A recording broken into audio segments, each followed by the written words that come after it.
Hello friends, welcome to another weekly current affairs brought to you by Prospect IAS। तो friends, इससे पहले कि हम आगे बढ़ें, मैं दो अनाउंसमेंट्स हैं जो आपके सामने करने हैं। पहला तो ये कि बहुत सारा हमारा मटेरियल है ऑफलाइन एंड ऑनलाइन जो कि प्रोस्पेक्ट आपके लिए जल्दी से लाने वाला है, विच इंक्लूड्स डेली, वीकली, जो आपको अभी ऑलरेडी मिल रहा है, बट मंथली एडिटोरियल एनालिसिस, इन सब के ऑफलाइन ऑनलाइन कंटेंट्स हैं। साथ ही साथ बहुत सारे ऐसे क्लासेस हैं जो फ्रीली अवेलेबल है, उनके लिंक्स आपको यूट्यूब पे मिल जाएंगे, उनके हाइपर लिंक्स और डिस्क्रिप्शन में लिंक्स आपको मिल जाएंगे। तो और बहुत सारा ऐसा मटेरियल है जो कि आना है आपके साथ समक्ष हमको रखना है, और वो अभी शायद हम इस पैंडेमिक के आ जाने की वजह से आपको तुरंत तुरंत प्रोवाइड नहीं करवा पा रहे हैं, बट वो इवेंचुअली आएगा। So please keep yourself updated. आप इस सब्सक्राइब करके रखिए और यहाँ पे description links as well as हमारी साइट्स को रेगुलरली चेक करते रहिए और हमसे टच में आइए if you want to join our online classes as well. But also a second point is कि बहुत सारे हमारे साथियों ने ऐसा हमको बताया है कि जो ये वीकली डिस्कशंस हैं ये थोड़े लंबे हो रहे हैं, और उसका सीधा सीधा रीजन ये है कि क्योंकि अभी हम मेंस और प्रीलिम्स दोनों के ही आर्टिकल्स और दोनों की ही जो रेलेवेंट मटेरियल है वो इसी वीडियो में डिस्कस करते हैं। वंस हम इनको डिमार्केट करने लगेंगे अपने अलग अलग डिवीजन में, यानी daily, monthly, editorial, mains, prelims, तो वो छोटे हो जाएंगे। बट फिर भी अब से जो आपको ऑफलाइन पीडीएफ अवेलेबल है, जो डिस्क्रिप्शन में आपको मिलेगा, उसमें सारा सारा मटेरियल अवेलेबल है, विच इज टू से कि आपका वीकली का मेंस और प्रीलिम से रिलेटेड मटेरियल सारा अवेलेबल है। लेकिन जब हम वीडियो में डिस्कशन करेंगे या इसमें बातचीत करेंगे तो हम मेन फोकस प्रीलिम्स और ऑब्जेक्टिव फैक्चुअल नोट्स की तरफ ज्यादा रखेंगे, यानी उन चीजों की तरफ जो बहुत डिटेल्ड डिस्कशन नहीं मांगते हैं, या जिनमें बहुत detailed discussion, nuanced, perspective based या इंटरप्रिटेशन बेस्ड डिस्कशन हमें नहीं करना है। और उसकी सीधी वजह ये है क्योंकि वो ऐसे कुछ पॉइंट्स या नोट्स होते हैं जिनको आपको वैसे भी खुद से एक बार पढ़ना है, अपनी लैंग्वेज में समझना है और याद करना है। तो there is no point of repeating it and going through over it again and again, क्योंकि वो हमारे टाइम को खाता है, वो हमारा टाइम बढ़ाता है और इस वीडियो को भी बोरिंग करता है। तो for the purpose of the video हम अब से मेनली उन दिनों के उन आर्टिकल्स को और आर्टिकल्स के उन पॉइंट्स पे फोकस करेंगे जो हमारे ऑब्जेक्टिव एनालिसिस के लिए बेटर हैं, और जो कि ऐसे वार्तालाप के मोड में जब हम आपसे बात कर रहे हैं, जब डिस्कशन कर रहे हैं और आप मेरी बात को बस सुन रहे हैं, उस मोड में वो पॉइंट्स आपको बेहतर समझ में आ सकते हैं या वो ज्यादा हिट कर सकते हैं। तो उन पॉइंट्स पे हमारा मेन फोकस रहेगा। तो we begin with April 25th and that's April 25th and April 26th। तो पहली न्यूज जो है वो वर्ल्ड मलेरिया डे की है दोस्तों। तो अब इसमें WHO identifies 25 countries with potential to be malaria free. अब इसमें आपको वर्ल्ड मलेरिया डे के बारे में पता होना चाहिए कि वो कब होता है, तो ये आपको पता होना चाहिए। साथ ही साथ जो रिपोर्ट का टाइटल है वो पता होना चाहिए, और ये फिर सारी की सारी देखिए डिटेल्स हैं यहाँ पे जो मेंशन्ड है ना। मतलब जैसे ये आपको पता होना चाहिए, ये डेट पता होनी चाहिए, थीम पता होनी चाहिए। इसके बाद अगर आप देखें तो ज्यादातर जो आप देख रहे हैं वो डिटेल्स हैं कि 25 देश इंक्लूड होंगे। इसको E25 इनिशिएटिव का नाम दिया गया है। फिर वो 25 देश किस तरह से उसको फाइट करेंगे, तो ये सारे पॉइंट्स फिर इंपॉर्टेंट है, बिकॉज मैंने जो भी इसमें पॉइंटर्स रखे हैं, these are mainly picked and basically pasted or picked from the World Wide Web and from the articles mentioned and published in the newspapers। तो वहीं से सीधे उठा के यहाँ पे रखे हैं, और मोस्टली इनको इस तरह से रखा गया कि सारे के सारे पॉइंट्स इंपॉर्टेंट है। तो आपको कोई पॉइंट जनरली स्किप करने की जरूरत वैसे भी नहीं है, बट वैसे भी आप इस चीज को लेकर निश्चिंत रहिए कि आर्टिकल से और वर्ल्ड वाइड वेब से उठाए गए सीधे सीधे पॉइंटर्स हैं जो कि यहाँ पे रखे गए हैं, सोच के कि आपको पूरा जो आर्टिकल का जिस्ट है, या जो आर्टिकल का पूरा पॉइंट है, या जो पूरा का पूरा इंफॉर्मेशन है, वो समझने में हेल्प करेगा। तो इसी नोट के साथ इस पे देखिए आप आगे जो लिखा गया है कि वो डिटेल्स हैं कि अफ्रीका से इसमें कौन कौन से नेशंस आए हैं, तो वो बताया गया है कि ये 3 नेशंस हैं जो इसमें इंक्लूड हुए हैं। साथ ही साथ ये 2017 में लॉन्च किया गया था E2020 इनिशिएटिव। फिर कुछ 21 देश 5 रीजन से आए हैं। ये सारे देखिए आप पॉइंट्स हैं। अगेन जैसे कि मैंने मेंशन किया, इसमें ऑब्जेक्टिव पॉइंट्स कम है, इसमें ज्यादातर ऐसे फैक्चुअल डिटेल्स मेंशन्ड है जो कि इस इनिशिएटिव को समझने में आपको हेल्प करेगा। तो इसने काफी प्रोग्रेस करी है, 2017 से लेकर के काफी प्रोग्रेस करी है, और इसमें जो 21 देश 5 रीजन से चुने गए, उनको ऐसा पोटेंशियल माना गया कि वो एलिमिनेट कर सकते हैं मलेरिया को। इसी सक्सेस पे जाते हुए उन्होंने फिर ये E2025 इनिशिएटिव बनाया, जिसमें कि 5 साल की इन्होंने E2020 इनिशिएटिव बनाया, जिसमें कि 25 देशों को लेके इन्होंने 5 ईयर टाइमलाइन का एक अपना पोटेंशियल प्रोग्राम सेटअप किया। और इसमें फिर इन्होंने क्या-क्या चीजें मांगी हैं देशों से, वो ये वाला पॉइंट बता रहा है हमें, ये वाला स्पेसिफिक पॉइंट हमें बताता है। और ये देश कौन से 4 क्राइटेरिया पे चूज किए गए, देखिए वो यहाँ पे मेंशन्ड है। और उसके बाद जो हमारी वर्ल्ड मलेरिया रिपोर्ट है 2020, ये क्या है? वर्ल्ड मलेरिया रिपोर्ट 2020 डब्ल्यूएचओ ने रिलीज करी है, जो कि एक एस्टिमेटेड केसेस का आपको एक अंदाजा देता है, और जिसमें इंडिया ने भी काफी कंसिडरेबल प्रोग्रेस बनाई है। तो अब इसमें ये जैसे पॉइंट बहुत इंपॉर्टेंट है कि इंडिया इकलौती एंडेमिक कंट्री जिसने कि 17.6 का डिक्लाइन देखा 2019 में 2018 के मुकाबले। साथ ही साथ 2017 में आप देखिए इंडिया ने अपना 5 साल का नेशनल स्ट्रेटेजिक प्लान घोषित किया, और ये आईसीएमआर ने रिसेंटली एक ये देखिए ये इम्पोर्टेंट हो जाता है, ये इम्पोर्टेंट हो जाता है। साथ ही साथ जो इन्होंने आईसीएमआर ने जो ये लॉन्च किया, malaria elimination research alliance India, मेरा इंडिया नाम का एक जो इन्होंने इस्टेब्लिश किया ये कॉन्ग्लोमरेशन, वो इम्पोर्टेंट है। तो अब बेसिकली देखिए वर्ल्ड मलेरिया डे होता है 25 तारीख को, ये आपको पता होना चाहिए।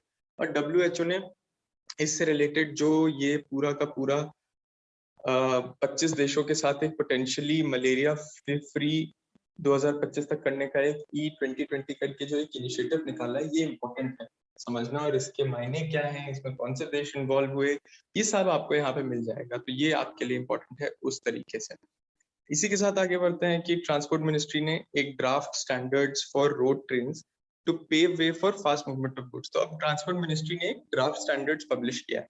अब जैसे ये जो पूरा का पूरा आर्टिकल है, talks about the details of this draft, और इस ड्राफ्ट के क्या-क्या इंफॉर्मेटिव डिटेल्स हैं, इसके क्या-क्या इम्प्लीकेशंस हैं। तो जैसे आपको पता होना चाहिए कि ministry of road and highways ने पब्लिश किया है। उसके बाद इसका ये पर्पज है, अब ये यहाँ पे पर्पज है जो मेंशन्ड है, सॉरी ये यहाँ पे इसने पर्पस मेंशन किया हुआ है, ये इंपॉर्टेंट है। इसके बाद जो स्टैंडर्ड्स हैं वो किस किस तरीके से बनाए गए, यूरोपियन बेंचमार्क्स को ध्यान में रखते हुए बनाए गए हैं, और इंडियन ऑपरेटिंग कंडीशंस को ध्यान में रखते हुए बनाए गए हैं। फिर रोड ट्रेन क्या होती है? एक मोटर व्हीकल होती है जहाँ पे ट्रैक्शन जो है पुलर से मिलता है, और वो सीरीज ऑफ ट्रेलर्स और सेमी ट्रेलर्स की कॉम्बिनेशन से जुड़ता है। तो ये इंपॉर्टेंट है आपके लिए समझना कि ये क्या होता है। इसी के साथ और इसकी एक और डिटेल दी गई है कि क्या होता है, these shall apply on select stretches to reduce congestion, save fuel and reduce noise and air pollution। इसी के साथ फिर ऑटोमोटिव इंडस्ट्री स्टैंडर्ड्स कमिटी है, जिसमें कि रिप्रेजेंटेटिव्स हर जगह से हैं, और कहाँ से हैं वो यहाँ पे मेंशन्ड है। तो ये भी आपको पता होना चाहिए। तो अभी ड्राफ्ट कमिटी है, इसके कुछ इसकी रिपोर्ट, इसने ड्राफ्ट स्टैंडर्ड्स लॉन्च किए थे। वो ड्राफ्ट कमिटी क्या है, उसके स्टैंडर्ड्स कैसे बनाए गए हैं, उसका पर्पस क्या है, और रोड ट्रेन क्या होती है, इस आर्टिकल से आपको ये समझना है। अब ग्राउंड वाटर डिप्लीशन में reduce winter cropping intensity bye 2020 in India. अब ये देखिए ये पूरा का पूरा एक स्टडी है जिसकी बहुत डिटेल है यहाँ पे, और इस स्टडी के ऑब्वियसली कुछ ऑब्जेक्टिव फैक्चुअल पॉइंट्स भी हैं, numerical as well as non numerical, लेकिन ये बेसिकली एक बहुत ही डिटेल्ड एनालिसिस है। इसके इम्प्लीकेशंस आ सकते हैं, इसके ऑब्जर्वेशंस हैं, उन पे आप इंटरप्रेट कर सकते हैं उसके कई मायनों में। तो अब ये जो पूरा आर्टिकल है, ये आपके मेंस के पॉइंट ऑफ व्यू से बेहद इंपॉर्टेंट हो जाता है। तो इस पे हम अभी कम टच अपॉन करेंगे, और बेसिकली हम यही समझेंगे कि किस बारे में। तो ये जो हेडलाइन है, ये वही बेसिकली इनकैप्सुलेट कर रही है कि एक स्टडी ने बताया कि क्रॉपिंग इंटेंसिटी इंडिया में 20% से गिर सकती है आगे आने वाले सालों में, जो कि ये पहला पॉइंट हमें बता रहा है। और उसके बाद जो यहाँ पे 3 आपके इम्पोर्टेंट इरिगेशन के तरीके हैं, डग वेल्स, ट्यूब वेल्स और कनाल्स, उनके बारे में पता चल रहा है। फिर सेंट्रल ग्राउंड वाटर बोर्ड के बारे में पता होना चाहिए। 3 जो मेन हमारे क्रॉप्स ग्रो किए जाते हैं उनके बारे में पता होना चाहिए। फिर देखिए यहाँ पे मोस्टली ऑब्जर्वेशनल डिटेल्स हैं जो यहाँ पे मेंशन है कि इंडिया ने क्या क्या अचीव किया है 1960 से लेकर के अभी तक, किन चीजों पे रिलायंस ज्यादा बढ़ा है। फिर ये पॉइंट आपके प्रीलिम्स के लिए भी इंपॉर्टेंट है कि इंडिया सेकंड लार्जेस्ट प्रोड्यूसर है व्हीट और राइस का, और 600 मिलियन फार्मर्स को होम देते हैं ये दोनों क्रॉप्स अकेले इंडिया में। इसके बाद फिर 10% ऑफ द क्रॉप जो इंडिया के हैं वो दुनिया के हैं, वो इंडिया में उगते हैं। और दुनिया जो है और इंडिया जो है वो दुनिया का सबसे ज्यादा ग्राउंड वाटर कंज्यूम करने वाला देश बन गया है। और एक्विफायर जो है वो रैपिडली कम हो रहे हैं इसी वजह से इंडियन सॉइल में या इंडियन रिसोर्स में, हम जैसा कि देखने को मिल रहा है। अब इसके बाद देखिए इसमें एनालिसिस है कि ग्रीन रेवोल्यूशन में क्या पॉलिसी एनालिसिस, क्या पॉलिसी रही, policy supported environment led to a large increase in rice cultivation. इसी तरीके से नॉर्थ वेस्टर्न इंडिया यानी पंजाब हरियाणा पे उसका प्रेशर बढ़ा। ये पॉलिसी जो थी इसने एक बहुत ही अनसस्टेनेबल ग्राउंड वाटर यूज को सपोर्ट किया या एंडोर्स किया। फिर ग्राउंड वाटर का यहाँ पे इंपॉर्टेंस बताई गई है, ठीक है, तो वो आपको पता होनी चाहिए ग्राउंड वाटर क्यों इंपॉर्टेंट है, और ये अपने आप में इंपॉर्टेंट पॉइंट है। अब देखिए फिर यहाँ पे इसके इम्प्लीकेशंस बताए गए हैं। फिर ये बताया गया है कि कौन से विलेजेस में किस तरीके का क्या डायनामिक या क्या डिस्ट्रीब्यूशन है ग्राउंड वाटर का। फिर जो है ये भी समझाया गया है कि ये लॉसेस ज्यादातर सेंट्रल और नॉर्थ वेस्टर्न इंडिया को झेलने पड़ेंगे, क्योंकि वहीं पे जैसे कि हमने देखा ज्यादातर ये काम होता है। और इसीलिए इंडियन गवर्नमेंट ने भी अब सजेस्ट किया है कि हम इरिगेशन कैनाल्स की तरफ बढ़ें। इरिगेशन कैनाल्स के बारे में यहाँ पे लिखा है। फिर उसके बाद इरिगेशन कैनाल पे स्विच करने की भी अपने बहुत सारे लिमिटेशंस है, क्योंकि अडेप्टेशन पोटेंशियल बहुत कम है जिसके बारे में यहाँ पे मेंशन्ड है। उसी के साथ साथ फिर इरिगेशन कैनाल का क्रिटिक जो है कि भाई वो as a comparative resource, alternative parallel resource क्यों उतना काम नहीं करेगा, वो यहाँ पे आपको देखिए पूरा का पूरा लिखा हुआ है। और ये सारे के सारे पॉइंट्स आपको अपने आप समझने हैं कि क्यों, अगर हम बात करें ग्राउंड वाटर से इरिगेशन कैनाल्स में शिफ्ट करने की, तो क्यों वो भी एज अ कंपैरेटिव बहुत कारगर नहीं साबित होगा, वो यहाँ पे दिया गया है। ये देखिए ये वाला पॉइंट भी है, वीट प्रोडक्शन में रिडक्शन होगा, और फूड सिक्योरिटी जो है वो हमारी कम हो रही है। तो बेसिकली ये यहाँ पे पॉइंट्स हैं कि जो क्रॉप एरिया जब रिड्यूस होगा तो वो वीट कम ग्रो होगा तो अपने आप में जो सेकंड लॉस है उससे क्या होगा, फूड सिक्योरिटी कम होगी, क्योंकि 20% हाउस होल्ड कैलोरीज इंडिया में जो है वो वीट पे डिपेंडेंट है।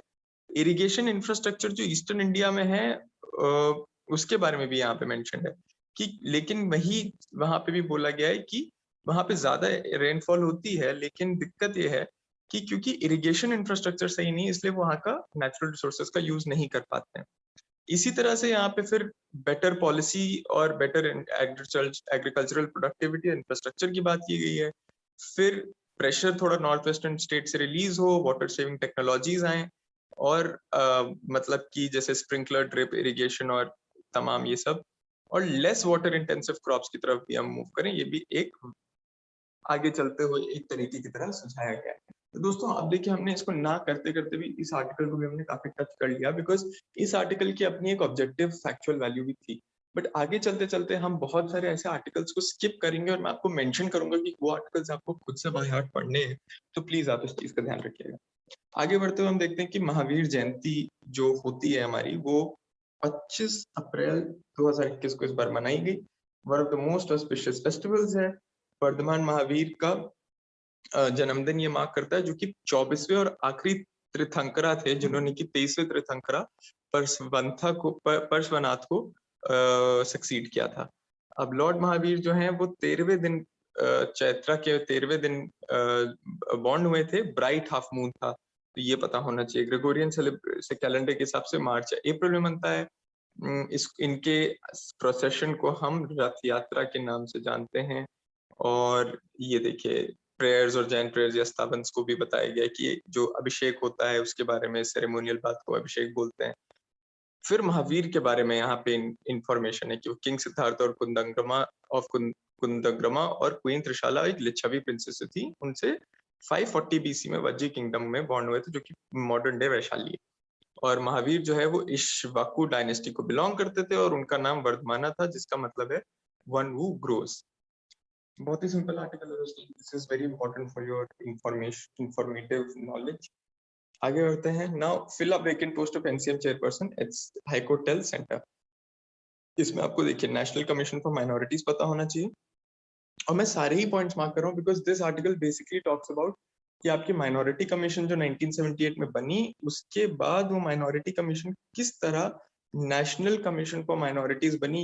ये पूरे सारे पॉइंट्स जो हैं ये उसी एवोल्यूशन को ट्रैक कर रहे हैं। तो ये आपको खुद से पढ़ेंगे आप तो आपको 1978 से लेकर के 2014 तक, जब जैन्स भी माइनॉरिटी कम्युनिटी बनी, इसलिए मैं इसमें येलो से हाईलाइट नहीं कर रहा हूँ because that will prompt you कि आपको ये पूरा का पूरा आर्टिकल अपने आप शुरुआत से एंड तक पढ़ना है, बिकॉज इसमें कोई डिस्कशन वैल्यू नहीं है।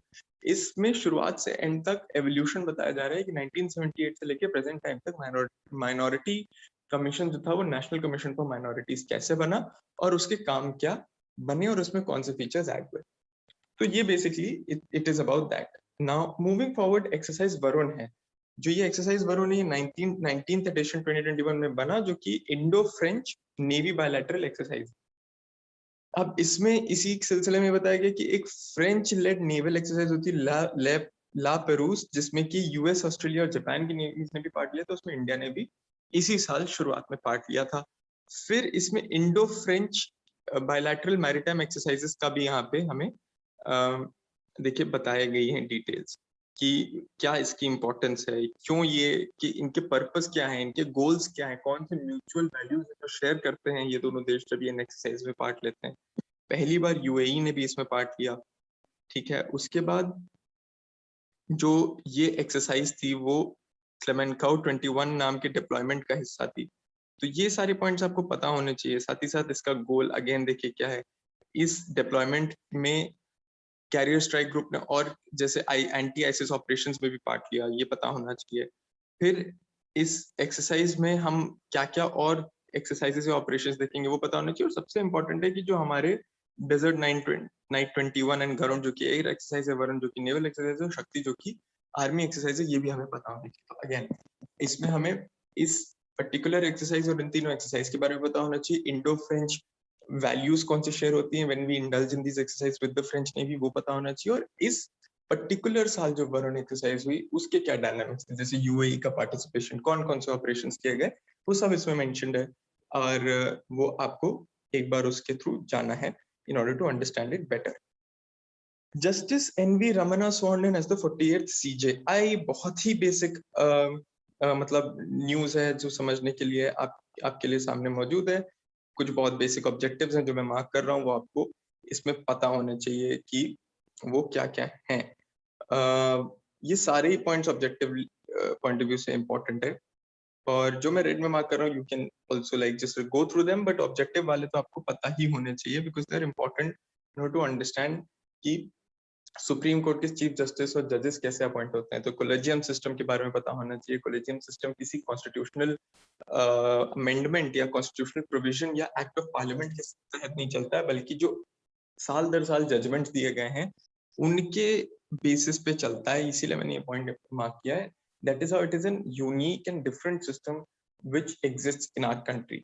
साथ ही साथ आपको जस्टिस रमना के बारे में पता होना चाहिए। 48 चीफ जस्टिस है, 26 अगस्त 2022 तक सर्व करेंगे। ऑब्जेक्टिव पॉइंट्स हैं, go through them, you will know them, you will learn them, and that is the importance of this article. Global response to India's call for help. अब cryogenic oxygen tanks are lifted from Singapore, UAE, EU, Russia and Saudi Arabia sending supplies. तो अब इसका क्या मतलब है? 4 cryogenic tanks थे जो कि एयरलिफ्ट करे गए। तो अगेन इस आर्टिकल की सारी जो वैल्यू है, it's only in terms of एक ग्लोबल रिस्पॉन्स आया है इंडिया की डिमांड को। और ये सारे के सारे पॉइंट्स आपको अपने आप रीड करने चाहिए बिकॉज बहुत ही बेसिक इसमें again there is no discussion value. Basically mentions about कौन से कंट्री ने क्या दिया, सिंगापुर ने किस तरह हेल्प करी, और बाकी सारे जो देश हैं जैसे कि यूएई ने किस तरह हेल्प प्लेज करी है, या जो और देश हैं उन्होंने किस तरह से हेल्प प्लेज करी है। European union, Russia, even China recently has offered help. तो अगेन इस आर्टिकल को मैं रेड में ही टिक मार्क कर रहा हूँ because this is basically discussing global response to India's कोविड-19 crisis with regards to oxygen. इसको आपको by heart mostly with regards to your means, but also इसमें कुछ ऑब्जेक्टिव पॉइंट्स होंगे, कितना भेजा, कौन से देश ने भेजा। तो Singapore, UAE, European union, Russia, 4 तो हमने ऐसे डिस्कस कर लिए। ये आपको ऑब्जेक्टिवली पता होनी चाहिए, कितना भेजा, कैसे, कौन सा एयरक्राफ्ट यूज किया, ये ऑब्जेक्टिव पॉइंट्स जो पता होने चाहिए। इसके अलावा जो है आपको बाकी सारे के सारे जो पॉइंट्स हैं वो सब्जेक्टिव या डिटेल्ड है, जो कि मेंस के पॉइंट ऑफ व्यू से इम्पोर्टेंट है। तो इसी के साथ हम आगे बढ़ते हैं। और आसियान लीडर्स अर्ज जनता टू एंड किलिंग्स। तो अब इसमें क्या क्या पता होना चाहिए। साउथ एशियन लीडर्स की जो समिट चल रही है, पिछले हफ्ते भी हमने डिस्कस करी थी, तो उसमें उन्होंने डिमांड किया कि इमीडिएट एंड किया जाए किलिंग्स पे। जो म्यांमार में चल रहा है, म्यांमार में जो क्राइसिस चल रहा है, वहां पे इमीडिएट एंड किया जाए इस क्राइसिस पे, इन किलिंग्स पे, और एक बायलैटरल डिस्कशन हो। तो आसियान के बारे में आपको पता होना चाहिए। ये इधर, और साथ ही साथ सीनियर जनरल जो उनका नाम है मिन ऑन्ग टाइंग, उनके बारे में पता होना चाहिए। साथ ही साथ इंडिया ने इनिशिएटिव वेलकम किया, ये पता होना चाहिए। और फिर देखिए यहाँ पे एक ऑब्जर्वेशन है कि ये बहुत ही अनयूजुअल और ब्लंट मैसेज था आसियान का, क्योंकि जनरली आसियान का ये एक कहीं ना कहीं 10 नेशन ब्लॉक बेडरॉक प्रिंसिपल है, जो आपको वैसे भी पता होना चाहिए, जो कि ये बोलता है कि जो मेंबर स्टेट्स हैं वो दूसरे किसी भी मेंबर स्टेट के डोमेस्टिक अफेयर्स में नहीं बोलेंगे, लेकिन यहाँ बोला गया है। फिर इसका जस्टिफिकेशन भी दिया गया है और इसके बहुत सारे आर्ग्यूमेंट्स भी रखे गए हैं, उनके बारे में यहाँ पे मेंशन्ड है, वो आप पढ़ सकते हैं। फिर हम देखेंगे आसियान चेयरमैन का क्या नाम है, सॉरी, जो हमारे आसियान चेयरमैन हैं, और ब्रुनेई प्राइम मिनिस्टर हसनलाल बोल्किया से क्या बोला गया है, और जो रीजनल ब्लॉक सेक्रेटरी है उनका क्या रोल है यहाँ पे, मिस्टर मोहिउद्दीन ने क्या बोला है। मिस्टर मोहिउद्दीन जो मलेशियन प्राइम मिनिस्टर हैं, उनकी हम यहाँ पे बात कर रहे हैं। साथ ही साथ क्रिटिक्स ने क्या कहा है कि किस तरह आसियान का सीनियर जनरल को बुलाना, लेजिटिमाइज करना है जो म्यांमार में हो रहा है उस चीज को। तो ये सारे पॉइंट्स अगेन ऑब्जेक्टिव कम है, सब्जेक्टिव एनालिसिस ज्यादा है। एमनेस्टी इंटरनेशनल ने बोला है कि ह्यूमन राइट्स क्राइसिस की तरह इसको हम एड्रेस करें। तो ये सारे देख रहे हैं आप, ये more important from mains point of view है।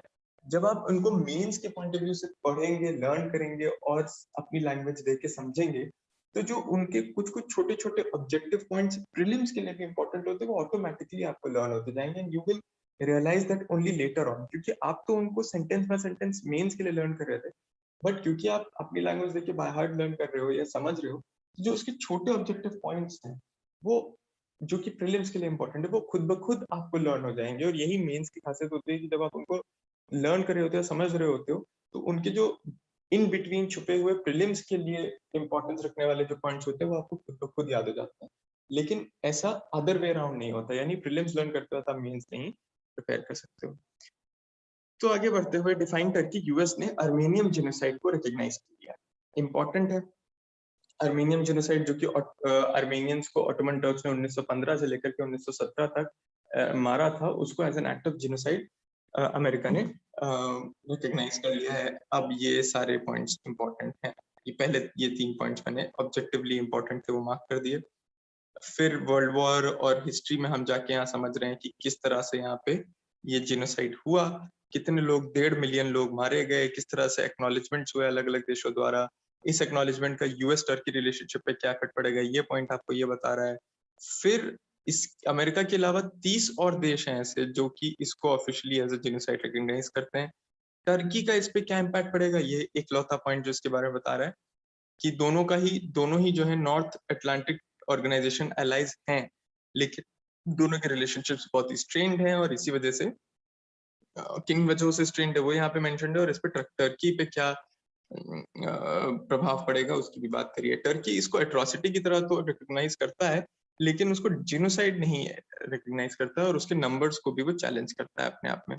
इंडिया का क्या रोल रहा है, इंडिया इसको फॉर्मली रिकॉग्नाइज नहीं करता है, क्योंकि उसने, हालांकि United Nations convention on genocide तो उसने साइन किया हुआ है उस रेटिफिकेशन को, लेकिन जो जिनोसाइड है उसको खुद ही अपने ही लॉ में डिफाइन नहीं किया हुआ, इसलिए इंडिया उसको फॉर्मली रिकॉग्नाइज नहीं करता है। China eyes asteroid defence. अब ये चाइना, ये अगेन देखिए, अब ये एस्टेरॉइड डिफेंस को लेकर के चाइना नेशनल स्पेस एडमिनिस्ट्रेशन ने क्या डिसीजन लिया है, जांग कायान जो इसके हेड है उनका क्या एक रोल है अपने आप में, और ये इसके क्या implications are. Again, I urge you to go through this on your own because it is not that important a news article with the world's point of view, but important है just generally in order to know what this is all about. Signed a memorandum of understanding with Russia. European space agency भी ऐसा कुछ बनाने की कोशिश कर रहे हैं, उनके साथ भी उन्होंने भी डील साइन करी है 156.08 मिलियन की। तो अगेन ये कुछ नियर अर्थ एस्टेरॉइड से फाइट करने के लिए, डिफेंस सिस्टम बनाने के लिए चाइना ने ऐसा किया है। इस आर्टिकल की यही बेसिक वैल्यू है। इसके बाद ऑक्सीजन, नासा के परसेवरेंस ने फिर से ऑक्सीजन प्रोड्यूस किया है, ये इम्पोर्टेंट है। और ये सारे के सारे पॉइंट्स देखिए मैंने मार्क कर दिए बिकॉज ये सारे के सारे अपने आप में इम्पोर्टेंट है। Mars oxygen in situ resource utilization experiment यानी मॉक्सी ने जनरेट किया। CO2 से निकालने के बाद जो कॉन्सेंट्रेशन था वो 96% तो अपने आप में बहुत ही अच्छा है, और 10 ग्राम ऑफ ऑक्सीजन पर घंटा प्रोड्यूस किया जा सकता है। अब देखिए ये जो दोस्तों पॉइंट है, ये एक मिनी ब्लैक होल डिस्कवर किया गया था, तो this is a very interesting piece of news जो मैंने इसीलिए डाली बिकॉज ये थोड़ा इंटरेस्ट जगाता है जब when you are going through the important articles of the week. तो ये बेसिकली एक मिनी ब्लैक होल है जो कि मिल्की वे में ढूंढा गया है, इसका नाम यूनिकॉर्न रखा गया था। तो ये मैंने एक ऐसे ही शेयर किया है, go through this if you want to. इसकी ऐसे इंफॉर्मेटिव या ऑब्जेक्टिव वैल्यू कम है, but if you go through this it's an interesting piece of news to know अपने आप में। अब ओल्ड स्पेसएक्स कैप्सूल ने न्यू मेंबर्स को स्पेस स्टेशन में भेज दिया है। तो अगेन इसमें क्या क्या इंपॉर्टेंट है हमारे मेनली प्रीलिम्स का पॉइंट ऑफ व्यू से, स्पेसएक्स कैप्सूल पता होना चाहिए, इंटरनेशनल स्पेस स्टेशन पता होना चाहिए, ड्रैगन कैप्सूल पता होना चाहिए, किनको कैरी किया, कितना ऑर्बिट किया, कहाँ नासा कैनेडी स्पेस सेंटर में लैंड किया, कौन से रिप्रेजेंटेटिव्स कौन कौन सी जगह से थे, यूएस, फ्रांस, जापान, 6 महीने वहां स्पेंड करेंगे, 4 एस्ट्रोनॉट्स वापस आएंगे, 2 स्पेसएक्स ड्रैगन्स पहली बार वहां पे सेम टाइम पे साइड बाय साइड पार्क होंगे। साथ ही साथ ये स्पेसएक्स का थर्ड फ्लाइट था, लेकिन पहली बार वहां पे कोई व्हीकल गया है। और ये मैंने मार्क कर दिए जो इंपॉर्टेंट पॉइंट्स थे। अब यहाँ पे देखिए इनके नाम हैं एस्ट्रोनॉट्स के और ये मेंशन्ड है। साथ ही साथ दूसरे जो फ्रांस और जापान के एस्ट्रोनॉट्स हैं उनका नाम मेंशन्ड है। और 11 एस्ट्रोनॉट्स 13 दिन तक अभी साथ में रहेंगे। अपने आप में एक रिकॉर्ड है बिकॉज ये जो नासा का रिकॉर्ड था 13 एस्ट्रोनॉट्स का, उनसे जस्ट शॉर्ट लैंड करता है, तो अपने आप में ये बहुत बड़ा अचीवमेंट है। इंडिया की थर्ड हाईएस्ट मिलिट्री स्पेंडिंग रही है 2020 में, ऐसा Stockholm International Peace Research Institute ने बोला। अब जैसे ये आर्टिकल है दोस्तों, इसको मैं पूरा रेड मार्क करते हुए चल रहा हूँ because this is purely important from your mains point of view. When you go through it, give it your language from your own means point of view, जब आप इसको पढ़ेंगे समझेंगे तो प्रीलिम्स के जो प्रीलिम्स के लिए जो रेलेवेंट पॉइंट्स हैं वो अपने आप आपको समझ आ जाएंगे और याद हो जाएंगे। That is the good thing about this because इसमें कुछ कुछ ऑब्जर्वेशंस हैं ऐसे जो कि प्रीलिम्स के लिए भी इंपॉर्टेंट है, इसलिए मैं सब पे रेड मार्क कर रहा हूँ बिकॉज सो दैट आपके दिमाग में रहे कि आपको कोई पॉइंट मिस नहीं करना है। तो but when you go through this article, you will automatically understand what is important for your prelims, और वो automatic जब आप मेंस के लिए समझ रहे होंगे तो ऑटोमेटिकली आपको वो पॉइंट्स आपके दिमाग में बस जाएंगे, आपको याद हो जाएंगे। For those of you who are just looking from a prelims point of view, आपको भी ये पूरा आर्टिकल पढ़ना पड़ेगा बिकॉज अदरवाइज जो इसकी स्टेटिस्टिक्स हैं या डिटेल्स जो यानी कि ऑब्जेक्टिव डिटेल्स हैं, स्टेटिस्टिक्स हैं, अगर आपने इसको पूरा नहीं पढ़ा तो उन स्टेटिस्टिक्स या उन ऑब्जेक्टिव डिटेल्स के क्या मायने हैं, what they stand for, what how are they defined, वो आपको समझ ही नहीं आएगा if you don't go through the entire article, which is why मैं इसको एंटायरली स्किप कर रहा हूँ बिकॉज ये आपको खुद से ही पढ़ के समझ में आएगा कि इसके ऑब्जर्वेशंस, इसके साइटेशंस, इसने क्या इंटरप्रेट किया, इसके अलग अलग देशों के लिए क्या मायने हैं, अलग अलग मिलिट्री स्पेंडिंग्स क्या हुई, वो हैं। और जो प्रीलिम्स के लिए भी सब प्रिपेयर कर रहे हैं उनको भी पूरा ये पढ़ना पड़ेगा पॉइंट बाय पॉइंट, तभी जाके जो आप स्टेटिस्टिक्स और ऑब्जेक्टिव फैक्ट्स और डिटेल्स आप याद करने की कोशिश कर रहे हो, उनको याद करना बेकार है अगर आपको उनकी डेफिनेशंस, उनके मायने, उनके इम्प्लीकेशंस ना पता हो। और वो पता करने के लिए आपको पूरा का पूरा ये वैसे भी पढ़ना पड़ेगा। प्रोजेक्ट डंटाक, इसके बारे में आपको पता होना चाहिए, जिसके 60 साल कंप्लीट हो गए भूटान में। ये बॉर्डर रोड्स ऑर्गेनाइजेशन ने बनाया था। 1200 से ज्यादा लोगों ने इसमें अपनी जान दी। ये कब बना? 1961 में। किसकी लीडरशिप में बना? Third king of Bhutan, prime minister of India Jawaharlal Nehru. इसका टास्क क्या था बेसिकली, ओवर द इयर्स इसने क्या क्या अचीव किया, ये देखिए यहाँ मेंशन्ड है, इंपॉर्टेंट है। मेडिकल और एजुकेशनल फैसिलिटीज भी इन्होंने एस्टैब्लिश करी, फूड आउटलेट्स भी बने, और इसके साथ आखिरी एक जो पॉइंट मेंशन्ड है वो ये है कि भूटान और इंडिया, भूटान जो है वो इंडिया का लार्जेस्ट ट्रेडिंग पार्टनर है। तो again one of the important points to remember from its own point of view. Investors get not to invest in debt instruments of InvITs and REITs. Again, it's a point जहां पे आपको पता होना चाहिए investment insurance regulatory and development authority of India क्या है, ये पता होना चाहिए। साथ ही साथ इंफ्रास्ट्रक्चर इन्वेस्टमेंट ट्रस्ट क्या है और रियल एस्टेट इन्वेस्टमेंट ट्रस्ट क्या है, ये पता होना चाहिए। इसके बाद सारे के सारे जो पॉइंट्स हैं वो आपको इस मूव के बारे में बता रहे हैं। फिर देखिए ये जो है सारे के सारे पॉइंट्स, ये सारे के सारे पॉइंट्स मैं इनको क्यों मार्क कर रहा हूँ, बिकॉज ये REITs के बारे में बता रहे हैं, उनका जो पर्पस है, उनका जो पूरा का पूरा काम है, और मतलब क्या नहीं कि उनका जो पूरा का पूरा काम है, पर्पस है, और वो किस तरह रेगुलेट किए जाते हैं उसके बारे में यहाँ पे बता रहे हैं। दोनों ही आरवीआईटीज और इन ये देखिए, ये सारे के सारे पॉइंट्स ऑब्जेक्टिवली इंपॉर्टेंट है बिकॉज जो फैक्ट है उसकी डिटेल आपको पढ़नी पड़ेगी in order to understand what that fact stands for, और उस फैक्ट की डेफिनेशन क्या है वो समझने के लिए आपको उसके आगे की पूरी डिटेल पढ़नी पड़ेगी। इसीलिए मैंने पूरा का पूरा मार्क किया। जैसे इनवीआईटीज के आगे जो पूरी इन्फॉर्मेशन लिखी है या आरईआईटीज के आगे जो पूरी इन्फॉर्मेशन लिखी है आपको पढ़नी ही पड़ेगी, because only then you will understand कि इनका मतलब क्या है, इनके मायने क्या है। Use of liquid oxygen only for medical purpose, ऐसा सेंटर ने बोला है कि जो मेडिकल पर्पस के लिए ही सिर्फ ऑक्सीजन यूज होगा, इंडस्ट्रियल यूज से उसको हटा दिया है। तो देखिए, ये तो अपने आप में एक बहुत ही बेसिक और सेल्फ एक्सप्लेनेटरी न्यूज है। जो हमने ऑक्सीजन क्राइसिस देखा है अभी प्रदेश में, उसके चलते ये न्यूज, ये डिसीजन लिया गया है।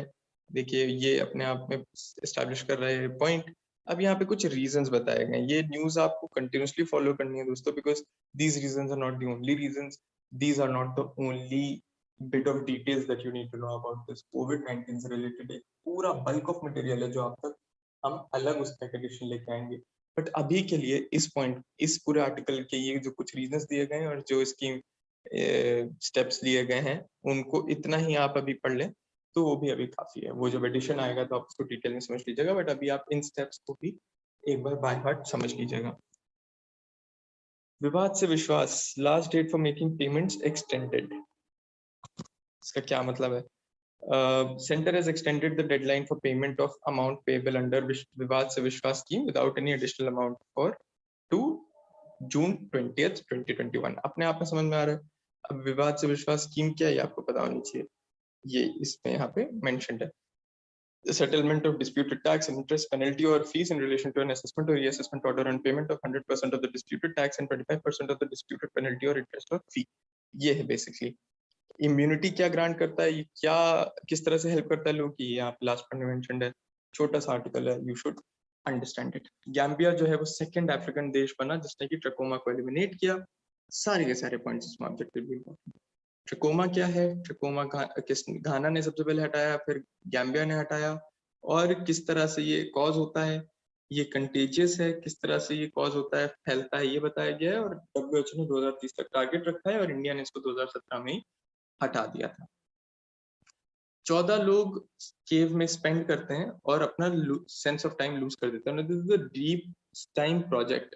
अभी जो डीप टाइम प्रोजेक्ट है ये एक ह्यूमन एडेप्टेशन इंस्टीट्यूट ने लॉन्च किया था, जो कि एक थिंक टैंक है। इसका क्या पर्पस था? To test how people respond to losing their sense of time and space. इसमें group of volunteers south west France में गए, वहां कोई फोन नहीं था, क्लॉक नहीं था, सनलाइट नहीं था। इस आइसोलेशन में उनको टास्क करने थे without being able to measure time and create deadlines. तो ये बेसिकली एक सर्वे का एक्सपेरिमेंट किया गया, उसमें क्या उसकी खोज निकली वो यहाँ पे बताया गया है। अगेन छोटी सी न्यूज है, important for you to understand.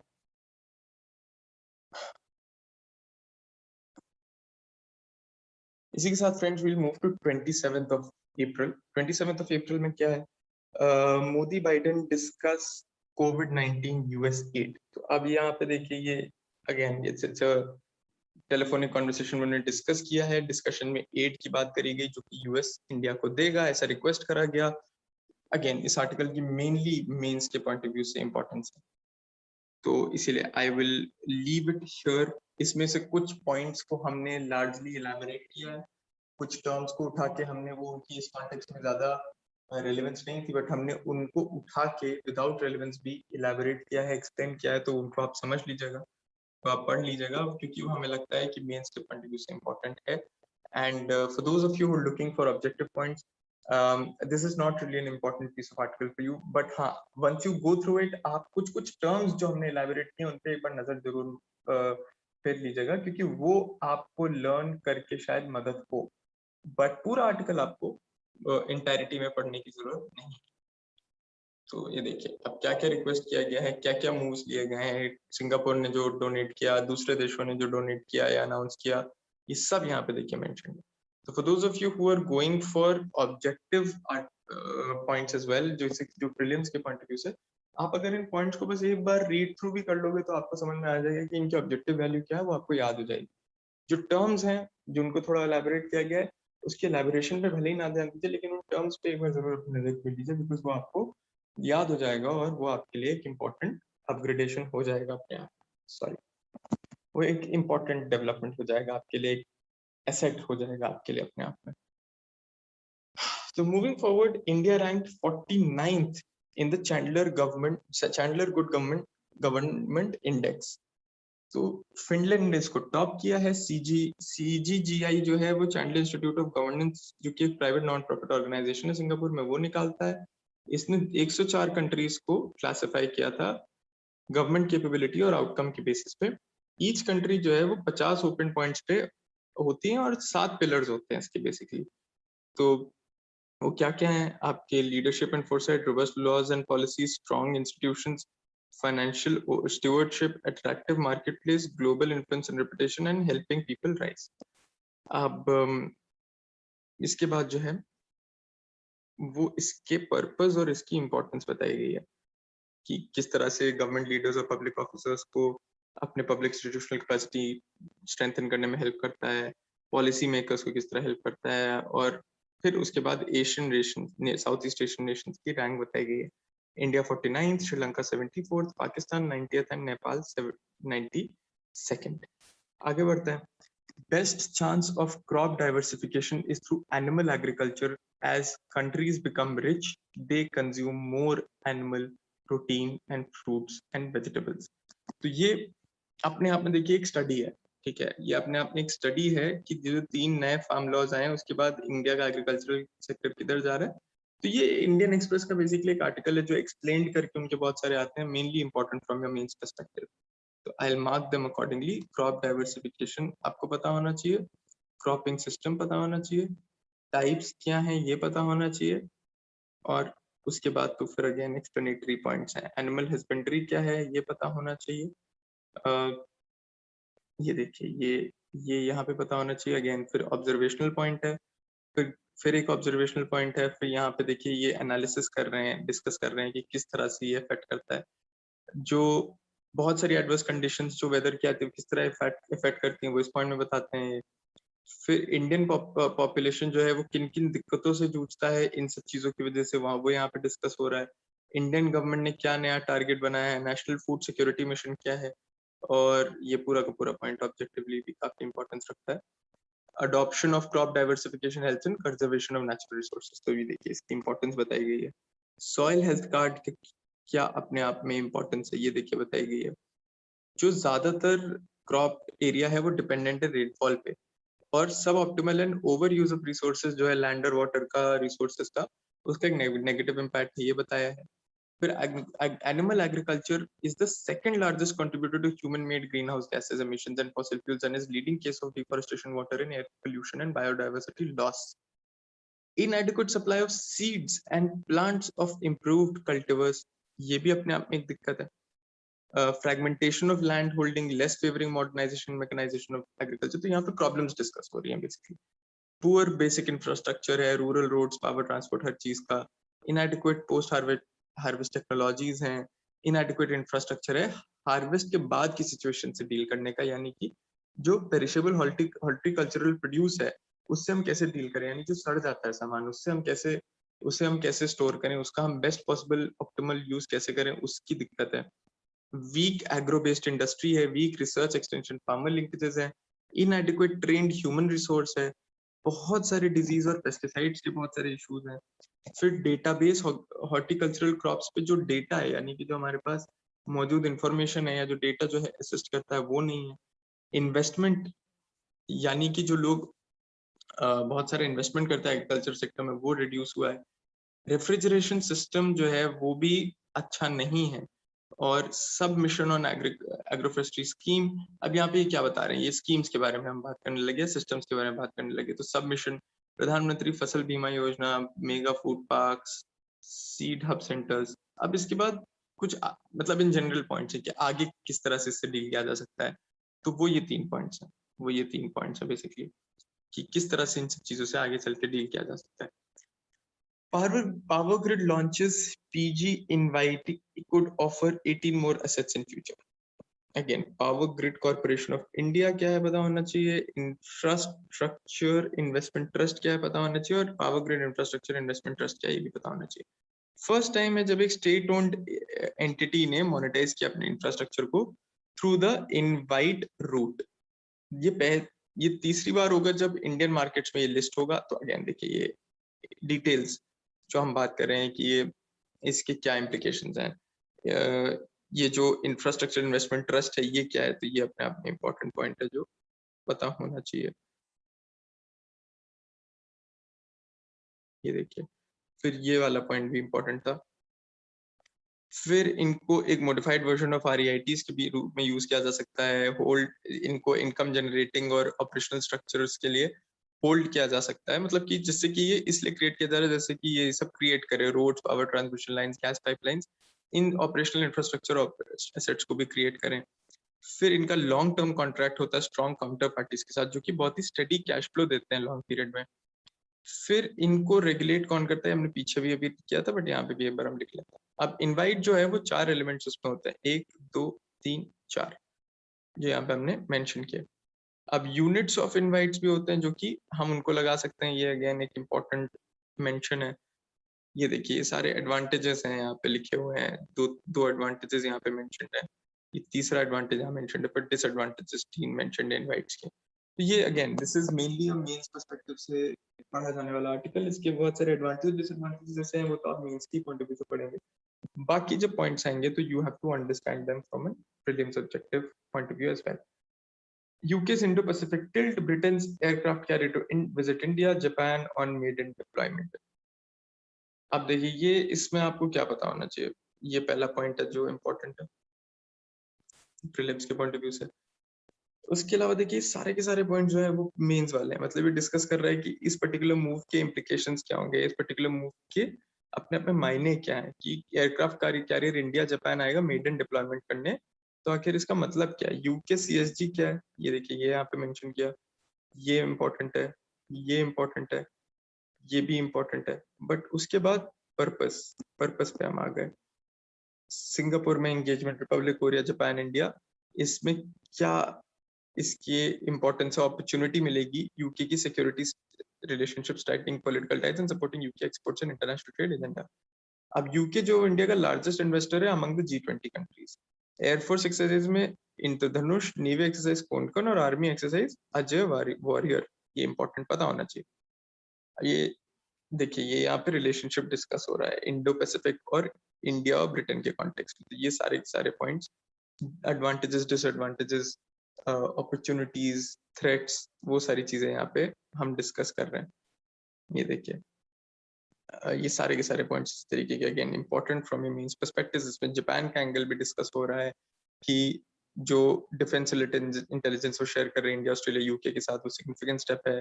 Maritime cooperation की हम बात कर रहे हैं, समुद्र में जो रिश्ते बन रहे हैं, बायलैटरल रिश्ते बन रहे हैं इंडिया यूके के, उसमें जापान ऑस्ट्रेलिया का एंगल है वो यहाँ पे डिस्कस हो रहा है। India and Japan resolve to jointly fight the pandemic. अब ये देखिए ये अगेन जो इंडिया यूएस जैसा पॉइंट था वही वैसा ही ये पॉइंट है, अगेन मोर इम्पोर्टेंट। इसकी डिटेल्ड एनालिसिस यहाँ पे दी गई है, तो स्पेसिफिक स्किल्ड वर्कर पता होना चाहिए आपको, ये पहला पॉइंट पता होना चाहिए। ये देखिए पहला पॉइंट पता होना चाहिए, अगेन टेलीफोन पे बात करी, हाईलाइट किया क्या इंपॉर्टेंस है क्या नहीं है। फिर ये देखिए इंपॉर्टेंट पॉइंट है कि जिस तरह 5G submarine, strengthening of industrial competitiveness, diversification of supply chain and development projects in the north eastern state की तरह ही और कोऑपरेशन करने की बात करी गई है। New fly ash utilization rule for thermal power plants. अब ये नया रूल आया है जो कि बनाया गया है जिसमें कि उन्होंने मैंडेटरी कर दिया कोल और लिग्नाइट बेस्ड टीपीपीज के लिए to ensure 100% utilization of fly ash within 3 years to 5 years। Non compliance के साथ क्या होगा ये यहाँ पे देखिए मेंशन्ड है। कलेक्टेड फाइन्स डिपॉजिट होंगे, ये देखिए यहाँ पे मेंशन है। अब ये एनालिसिस, फ्लाई ऐश क्या है पता होना चाहिए, ये पता होना चाहिए, ये भी पता होना चाहिए, बिकॉज ये अगेन इसको डिस्क्राइब कर रहे हैं पॉइंट्स।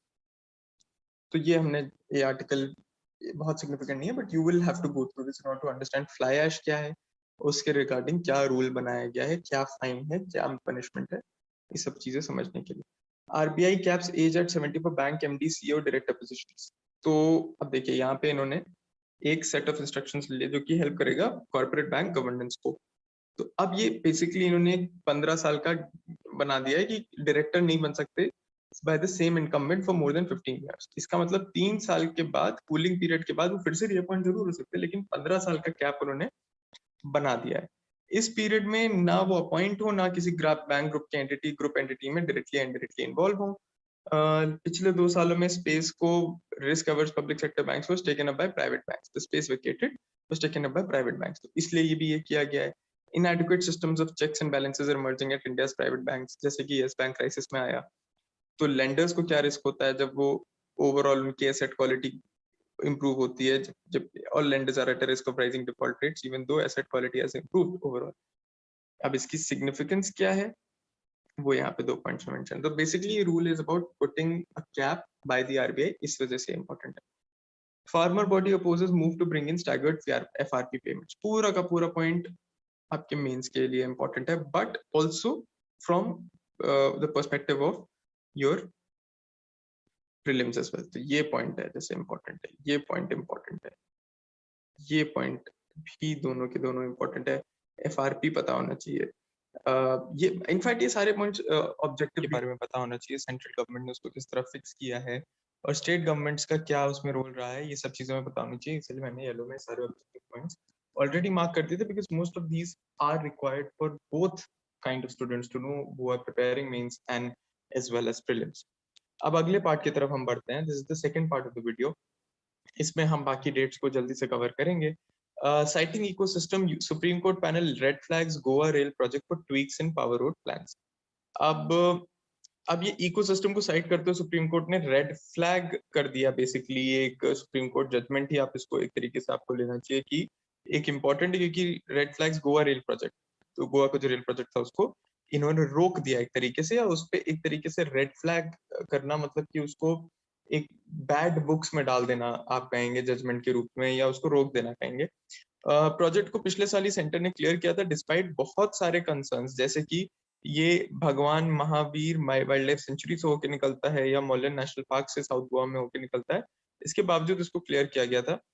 जो भगवान महावीर वाइल्ड लाइफ सेंचुरी है वो वेस्टर्न घाट्स के फुटहिल्स पे है, और लार्जेस्ट गोवा का जो गोवा का largest of Goa 4 protected wild life areas है वो इसी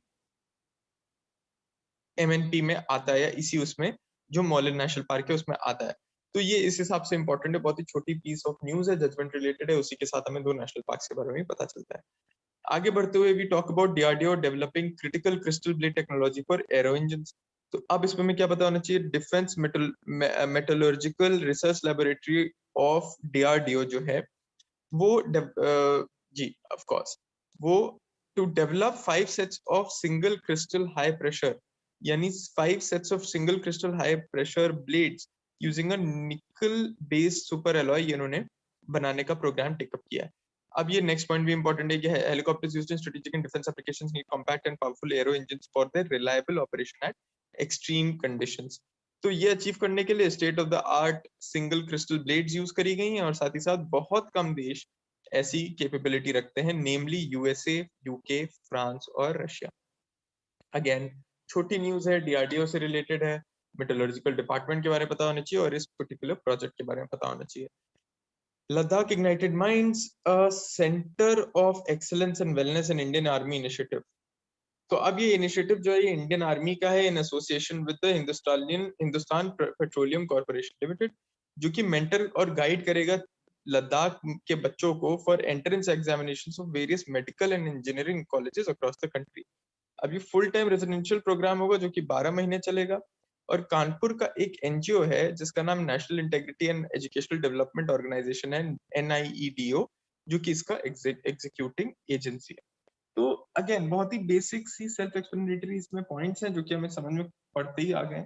इसी के साथ हम 28 अप्रैल की तरफ बढ़ेंगे दोस्तों, जहां पे पहला पॉइंट है कि पहली न्यूज है कि कोविड-19 has aggravated challenges to manage forest, UN report. जैसे आप रिपोर्ट या स्टडी या फाइंडिंग जैसी कोई भी चीज पढ़ें तो आप समझ जाएं कि उसका मेंस में अपने आप में बहुत इंपॉर्टेंस होगा। रिपोर्ट का टाइटल बहुत इंपॉर्टेंट है, realizing the importance of forest in a changing world, और ये फर्स्ट इवैल्यूएशन है of the world from of the world of the world stands in implementing the United Nations Strategic Plan for Forest 2017 to 2030. तो ये उसका एक तरीके से critical analysis है. ये blueprint है for forests and people expressed through 6 global forest goals. ये global forest goals के बारे में आपको पता होना चाहिए. अब इसके बाद इसमें इसकी findings है. सिर्फ 18% फॉरेस्ट डेजिग्नेटेड प्रोटेक्टेड एरियाज की तरह 2000 के मुकाबले जब 14% थे, 40% जो रिन्यूएबल एनर्जी फॉरेस्ट आती है, 40% जो एक्सट्रीम पुअर रूरल एरियाज हैं वो फॉरेस्ट सवानास में रहते हैं. फिर फॉरेस्ट लैंडस्केप्स के बारे में यहाँ पे मेंशन्ड है. फॉरेस्ट्स को फ्रिक्वेंटली पॉलिसी डिसीजंस और food security, hunger, nutrition decisions में नहीं लिया जाता है. रिकमेंडेशन क्या थी इस पर्टिकुलर रिपोर्ट की कि आप सेक्टोरियल साइलोस लाओ as well as forging links between array of actors engaged in the sustainable development process. और जब ट्रैक करने की बारी आए progress towards the global forest goals, एक lack of standardized और comparable data, यानी कि कोई एक standardized यानी कि एक सधा हुआ कोई हमारे पास डेटा यानी कि तथ्य और स्टेटिस्टिक्स का कोई हमारे पास एक लेखा जोखा नहीं है जो कि हमको हेल्प करे. तो वो उसका ना रहना भी एक चैलेंज है जिसकी वजह से बहुत से टारगेट्स नहीं अचीव कर पाते हैं जिनको कि अचीव करने के लिए ये होना हमारे पास जरूरी है. Marking the beginning of an green era. तो ये सऊदी अरेबिया ने एक सऊदी ग्रीन इनिशिएटिव और Middle East green initiative launch किया था क्लाइमेट चेंज से लड़ने के लिए. इसमें क्या क्या इंपॉर्टेंट है, सऊदी G20 प्रेसिडेंसी का ये एक पिलर है, ये आपको पता होना चाहिए. 2020 में G20 ने बहुत सारे इनिशिएटिव्स लॉन्च किए थे, उनके यहाँ पे नाम दिए गए हैं जैसे कि global coral reef research and development accelerator platform and the circular carbon economy platform. उसके बाद सऊदी अरेबिया ने ये बार बार अपने एफर्ट्स को रिटरेट किया है. उन्होंने ये देखिए एनवायरमेंटल स्पेशल फोर्स 2019 में बनाया था. एम फिर यहाँ पे बताया गया है 10 बिलियन ट्रीज जो है वो किंगडम में प्लांट होंगे. इनका एम क्या है, कार्बन एमिशंस रिड्यूस करना 4% से और रिन्यूएबल एनर्जी 50% बढ़ाना 2030 तक. फिर इसी के साथ सऊदी अरेबियन के कॉन्टेक्स्ट में यहाँ पे आप पॉइंट्स लिखे हुए हैं, again very much important from an analytical means perspective कि वो क्या क्या कर रहे हैं अपने प्रोटेक्टेड एरियाज के परसेंटेज को बढ़ाने के लिए और ये सब करने के लिए. फिर यहाँ पे मिडिल ईस्टर्न ग्रीन इनिशिएटिव के एम के बारे में लिखा गया है. फिर उसके बाद लिखा गया है कि सऊदी अरेबिया किस तरह गल्फ कोऑपरेशन काउंसिल के साथ काम करेगा और रीजनल पार्टनर्स के साथ काम करेगा 40 बिलियन ट्रीज लगाने के लिए वेस्ट एशियन रीजन में. फिर 5% ग्लोबल टारगेट को ये रिप्रेजेंट करता है और 2.5% ग्लोबल कार्बन लेवल्स को रिड्यूस करने का टारगेट रखता है. इसी के साथ सऊदी अरेबिया एक एनुअल समिट करेगा जिसका नाम मिडिल ईस्टर्न ग्रीन इनिशिएटिव होगा, जो कि तमाम गवर्नमेंट साइंटिस्ट और एनवायरमेंटलिस्ट को बुलाएंगे और गवर्नमेंट लीडर्स को बुलाएंगे और इम्प्लीमेंटेशन की डिटेल्स डिस्कस करेंगे.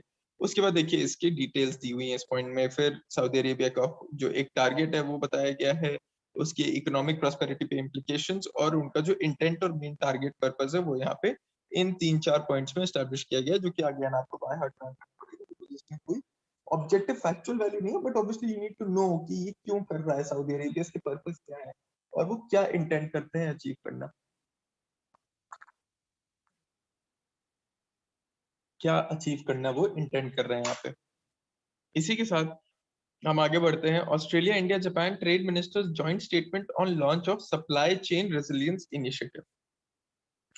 अब ये क्या है, ऑस्ट्रेलिया जब इंडिया जापान के मिनिस्टर्स ने मिलकर एक supply chain resilience initiative launch किया. इंपॉर्टेंट न्यूज थी ये, हमने हिंदू और एक्सप्रेस दोनों जगह ये न्यूज कवर करी गई और अपने आप में एक international diplomatic point of view से इंपॉर्टेंट न्यूज. अब इस पे कौन कौन सी ट्रेड मिनिस्ट्रीज इन्वॉल्व है, जापान इंडिया ऑस्ट्रेलिया की. उन्होंने क्या लॉन्च किया है, supply chain resilience initiative.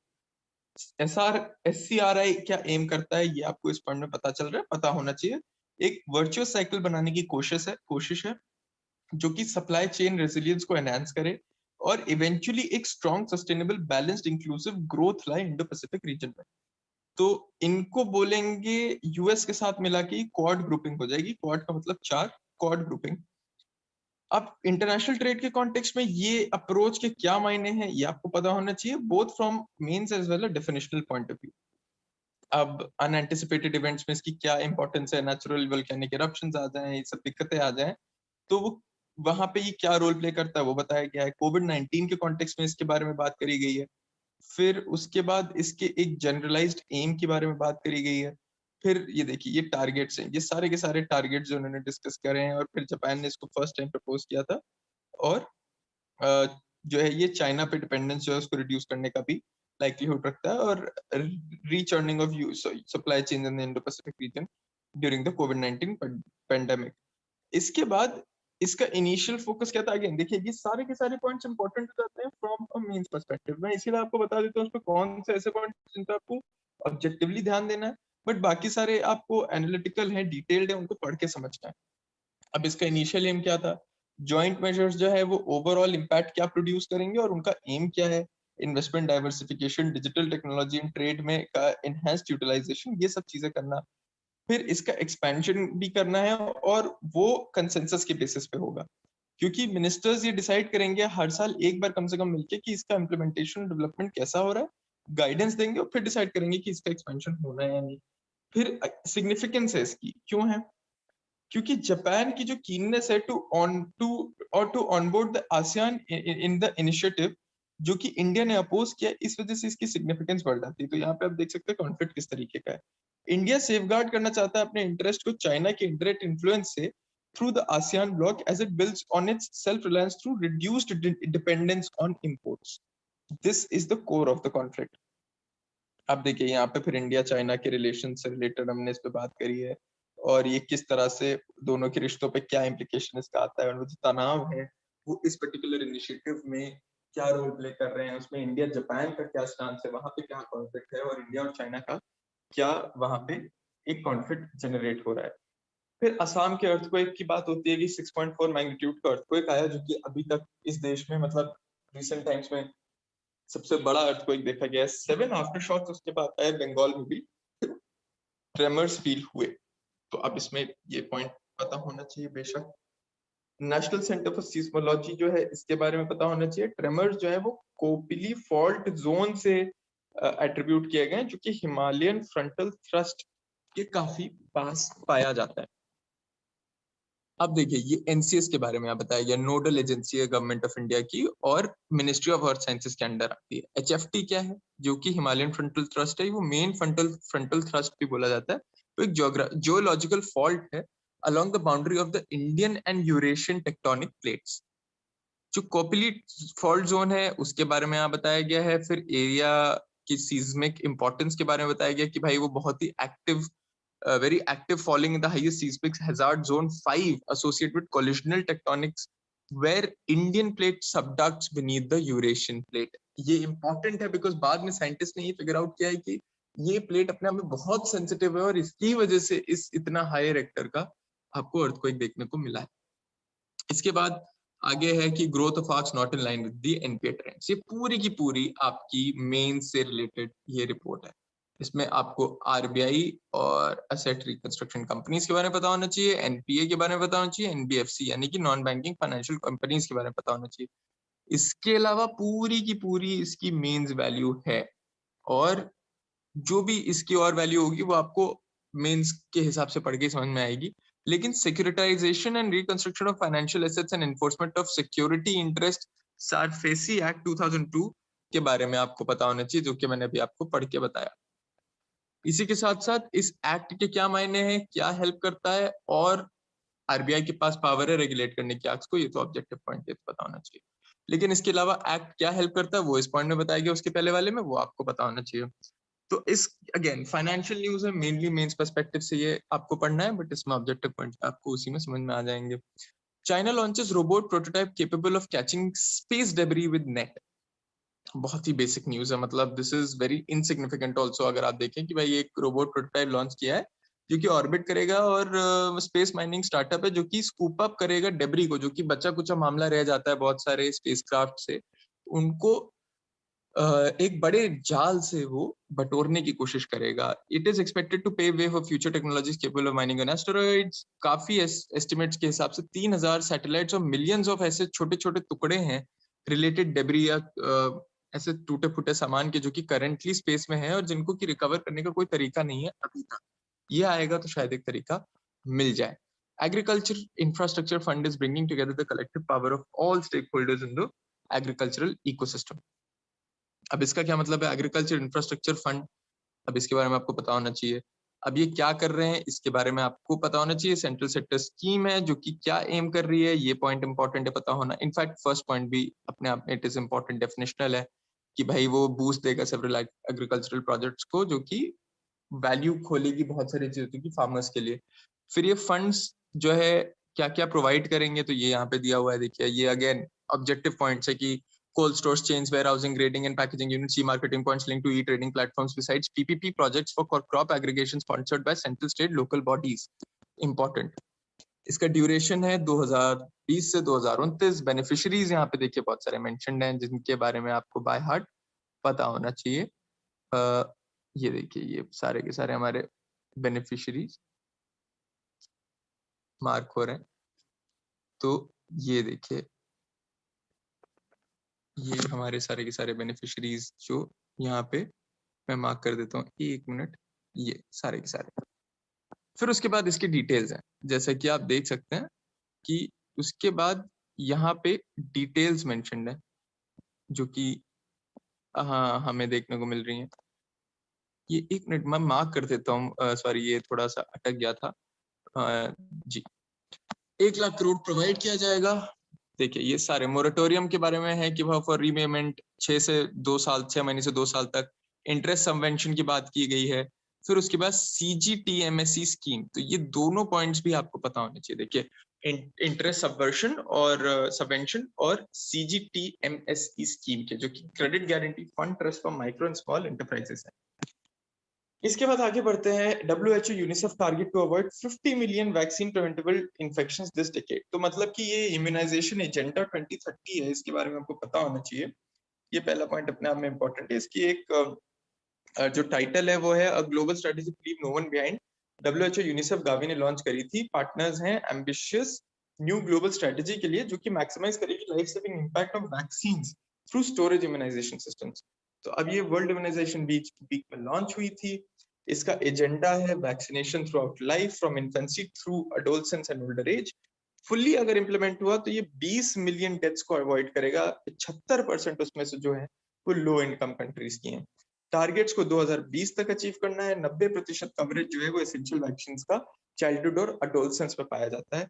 Half the number of children completely missing out on vaccines at this point. Again very very important. Complete 500 national और सब national introductions of new or underutilized vaccines such as those for COVID-19, rotavirus और human papilloma virus. तो ये again एक चीजें जो आपको पता होनी चाहिए। इंडिया के इम्यूनाइजेशन एफर्ट्स जो है वो स्ट्रीमलाइन किए गए हैं मिशन इंद्रधनुष द्वारा एंड इंटेंसिफाइड मिशन इंद्रधनुष द्वारा, जो कि 12 डिसीज को कवर करते हैं, जैसे tuberculosis, meningitis, measles, hepatitis B etcetera. बहुत सिंपल न्यूज है, वैक्सीनेशन से रिलेटेड है, इम्यूनाइजेशन एजेंडा से रिलेटेड है, इम्यूनाइजेशन वीक से रिलेटेड है, इंडिया के एफर्ट्स से रिलेटेड है। आपको वही सारी चीजें पता होनी चाहिए। Over 14,400 hectare area in Andaman Nicobar becomes the first large territory to get organic certification. Car Nicobar and Nankauri group of islets became the first large contiguous territory to be conferred with organic certification under the large area certification scheme of PGS India. क्या है PGS India? Participatory Guarantee Scheme Certification Program. अब PGS के बारे में यहाँ पे बताया गया, ये पता होना चाहिए। LAC क्या है ये यहाँ पे देखिए बताया गया। परंपरागत कृषि विकास योजना भी इसमें मेंशन्ड है, उसके अंडर ये लॉन्च हुई थी। अब इसके पर ये किस तरह फंक्शन करती है। इंडिया 5वीं रैंक में है in terms of area at its in terms of total number of producers at global level। तो ये एक important point है। इंडिया के जो एक्सपोर्ट है वो ऑर्गेनिक फूड है वो 51% से बढ़ा in terms of value, मतलब अपने वैल्यू के टर्म्स में compare to previous fiscal year. 2018 में सिक्किम दुनिया का पहला ऑर्गेनिक स्टेट बन गया था। Again a very important piece of news in terms of objective application. इसी के साथ हम 29 अप्रैल की तरफ बढ़ते हैं दोस्तों। Centre notifies GNCT act that gives more powers to Delhi LG। अब ये देखिए इसमें आपको national capital territory, government of national capital territory पता होना चाहिए, और sorry national government of national capital territory of Delhi amendment act के बारे में पता होना चाहिए 2021, जो कि प्राइमेसी देता है लेफ्टिनेंट गवर्नमेंट को इलेक्टेड गवर्नमेंट के ऊपर। ये बहुत ही कंट्रोवर्शियल लॉ आया था जो कि अब सेक्शन 21, 24, 33 और 44 1991 के एक्ट को अमेंड करता है। States that the government in the National Capital Territory of Delhi meant the Lieutenant Governor of Delhi। अब ये डिस्क्रिशनरी पावर्स देता है एलजी को even in matters with the legislative assembly of Delhi is empowered to make laws. It seeks to ensure that the LG is necessarily granted an opportunity to give her or his opinion before any decisions taken by the Council of Ministers or the Delhi cabinet is implemented. अब ये bars the assembly or its committee from making rules to take up matters concerning day-to-day administration or to conduct inquiries in relation to administrative decisions.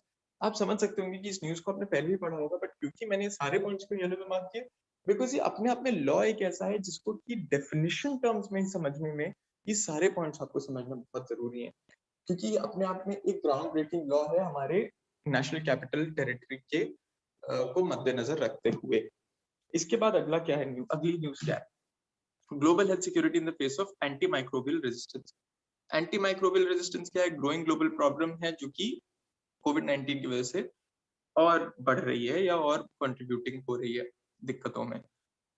अब ये इसके बारे में देखिए आगे बताया गया है कि जो ये एंटी माइक्रोबियल रेजिस्टेंस है वो क्यों ज्यादा है, मतलब उससे क्योंकि रिसोर्सेज हट रहे हैं, तो ज्यादातर हमने देखा है कि प्रिवेंटिव एंटीबायोटिक यूज जो है वो डिटेरिएट कर रहा है इकोनॉमिक कंडीशंस को, जो कि पॉवर्टी को फ्यूल कर रहा है और लेवल्स ऑफ रेजिस्टेंस को इफेक्ट कर रहा है.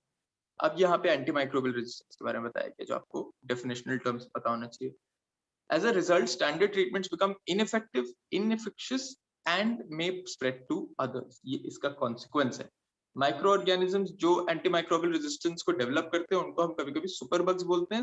कुछ बैक्टीरिया जो जिनके due to the presence of resistance genes are intrinsically resistant and therefore survive on being exposed to antibiotics. अब वो रेजिस्टेंस भी एक्वायर कर लेते हैं बैक्टीरिया, ये हमने बहुत बार सुना होगा. ये दो तरीकों से हो सकता है. एक by sharing and transferring resistant genes present in the rest of the population, or by genetic mutations that help the bacteria survive antibiotic exposure. तो जो मिसयूज है एंटी माइक्रोबियल्स का मेडिसिन और इनअप्रोप्रिएट यूज जो है एग्रीकल्चर में, ये दिक्कत है. और कंटामिनेशन जो है फार्मास्यूटिकल मैन्युफैक्चरिंग साइट्स में, जहाँ पे बहुत ही अनट्रीटेड वेस्ट को लार्ज अमाउंट्स में एक्टिव माइक्रोबियल्स को एनवायरनमेंट में रिलीज कर दिया जाता है. ये दोनों मेन प्रमुख कारणों के रूप में देखे जा रहे हैं. EU parliament approves post Brexit trade treaty. अब देखिए ये यहाँ पे इन्होंने ये जो पहला पॉइंट है कि रेटिफाई कर दी post Brexit trade deal between European Union and UK, उसको रेटिफाई कर दिया. UK trade and cooperation agreement जो है TCA, वो एक फ्री ट्रेड एग्रीमेंट है जो कि 2020 दिसंबर में साइन हुआ था between EU, European atomic energy community and the UK. अब ये डील जो है हर 5 साल में रेटिफाई होगी. इस डील की डिटेल्स यहाँ पे दी हुई है, देखिए सारी की सारी डील की डिटेल्स हैं. ये सारी की सारी आपको पढ़नी पड़ेंगी फॉर मेंस पर्सपेक्टिव. हमेशा ब्रेक्सिट से रिलेटेड ज्यादातर जो आपको स्टफ देखने को मिलेगा वो मेंस के पर्सपेक्टिव से ही इंपॉर्टेंट होगा. यहाँ पे लिमिटेशंस और हर चीज की बात करी, इसलिए मैं इस पे टच ऑन नहीं कर रहा हूँ. I expect you to go through this yourself. Finance minister inaugurates India's first 3D printed house at IIT Madras. तो अब ये indigenous concrete 3D printing technology बनाई गई है. ये building a 3D printed house in 5 days. Such technology could help release the deadline of housing for all by 2022. 3D printing या additive manufacturing एक process है of making 3-dimensional solid objects from a digital file. इस additive process में एक object को create किया जाता है by laying down successive layers of material until the object is created. Each of these layers can be seen as thinly sliced cross section of the object. अब यहाँ पे देखिए ये बता रहे हैं कि ये सब्ट्रैक्टिव मैन्युफैक्चरिंग का ऑपोजिट है, तो ये आपको उस हिसाब से समझना पड़ेगा. एप्लीकेशन एरियाज क्या है? मेडिकल, ये अपने आप में इंपॉर्टेंट पॉइंट है. Medical and allied sector, auto and ancillary auto and motor spare part business, consumer electronics, printed circuit boards. Global market for 3D printing is expected to reach 34.8 billion by 2024. So this is a huge piece of exposition in terms of for this particular market. India में जो ministry of electronics and information technology है वो 2020 में उन्होंने national strategy for additive manufacturing को launch किया था, release किया था, इस अपने पोटेंशियल को समझने और उस पर टैप ऑन करने के लिए. इसी के साथ हम Indo German project Pyrosol to transfer urban organic waste into biochar and energy in smart cities की तरफ बढ़ते हैं. दोस्तों ये इंडो जर्मन एक प्रोजेक्ट है जिसका नाम पायरोसॉल था.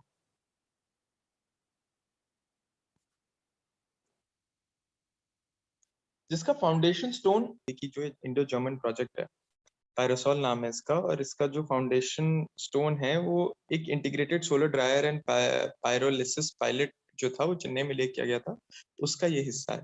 ये CSIR CLRI इसके बारे में पता होना चाहिए, को अवार्ड किया गया था by the Indo German science and technology centre. ये project ultimately will lead to technological development for the joint processing of fibrous organic waste, again an important point. इसके अलावा FOW और सीवेज स्लज जो होता है, जो इंडियन स्मार्ट सिटीज का है, उसको हाइजीनिक और highly valuable biochar associated with energy recovery, carbon sequestration and environment improvement में तब्दील करने के लिए इसका यूज किया जाएगा। तो जैसा कि मैंने बोला था, ये बहुत ही छोटी लेकिन इंपॉर्टेंट पीस ऑफ डेवलपमेंट है, तो इसके बारे में आपको पता होना चाहिए। ये जितने पॉइंट्स हैं इनको ही आप अगर आप समझ लोगे तो this is enough for your understanding to develop. Then we come on to China launches key module of space station plan for 2022. अब इसमें चाइना ने एक अनमैन्ड मॉड्यूल अपना of its permanent space station launch किया है, जो कि 2022 तक वो खत्म कर देगा। उसको तियानहे या हार्मनी ऑफ द हेवंस नाम दिया गया है, और इसको लॉन्ग मार्च 5B चाइना के सबसे बड़ा जो कैरियर रॉकेट है उस पर लॉन्च किया गया। इंडिया ने भी अपनी नजर इस पे बना रखी है कि वो खुद का एक स्पेस स्टेशन बनाएंगे इन लो अर्थ ऑर्बिट, जिससे कि वो माइक्रो ग्रेविटी एक्सपेरिमेंट्स कंडक्ट कर सके अगले 5 से 7 सालों में।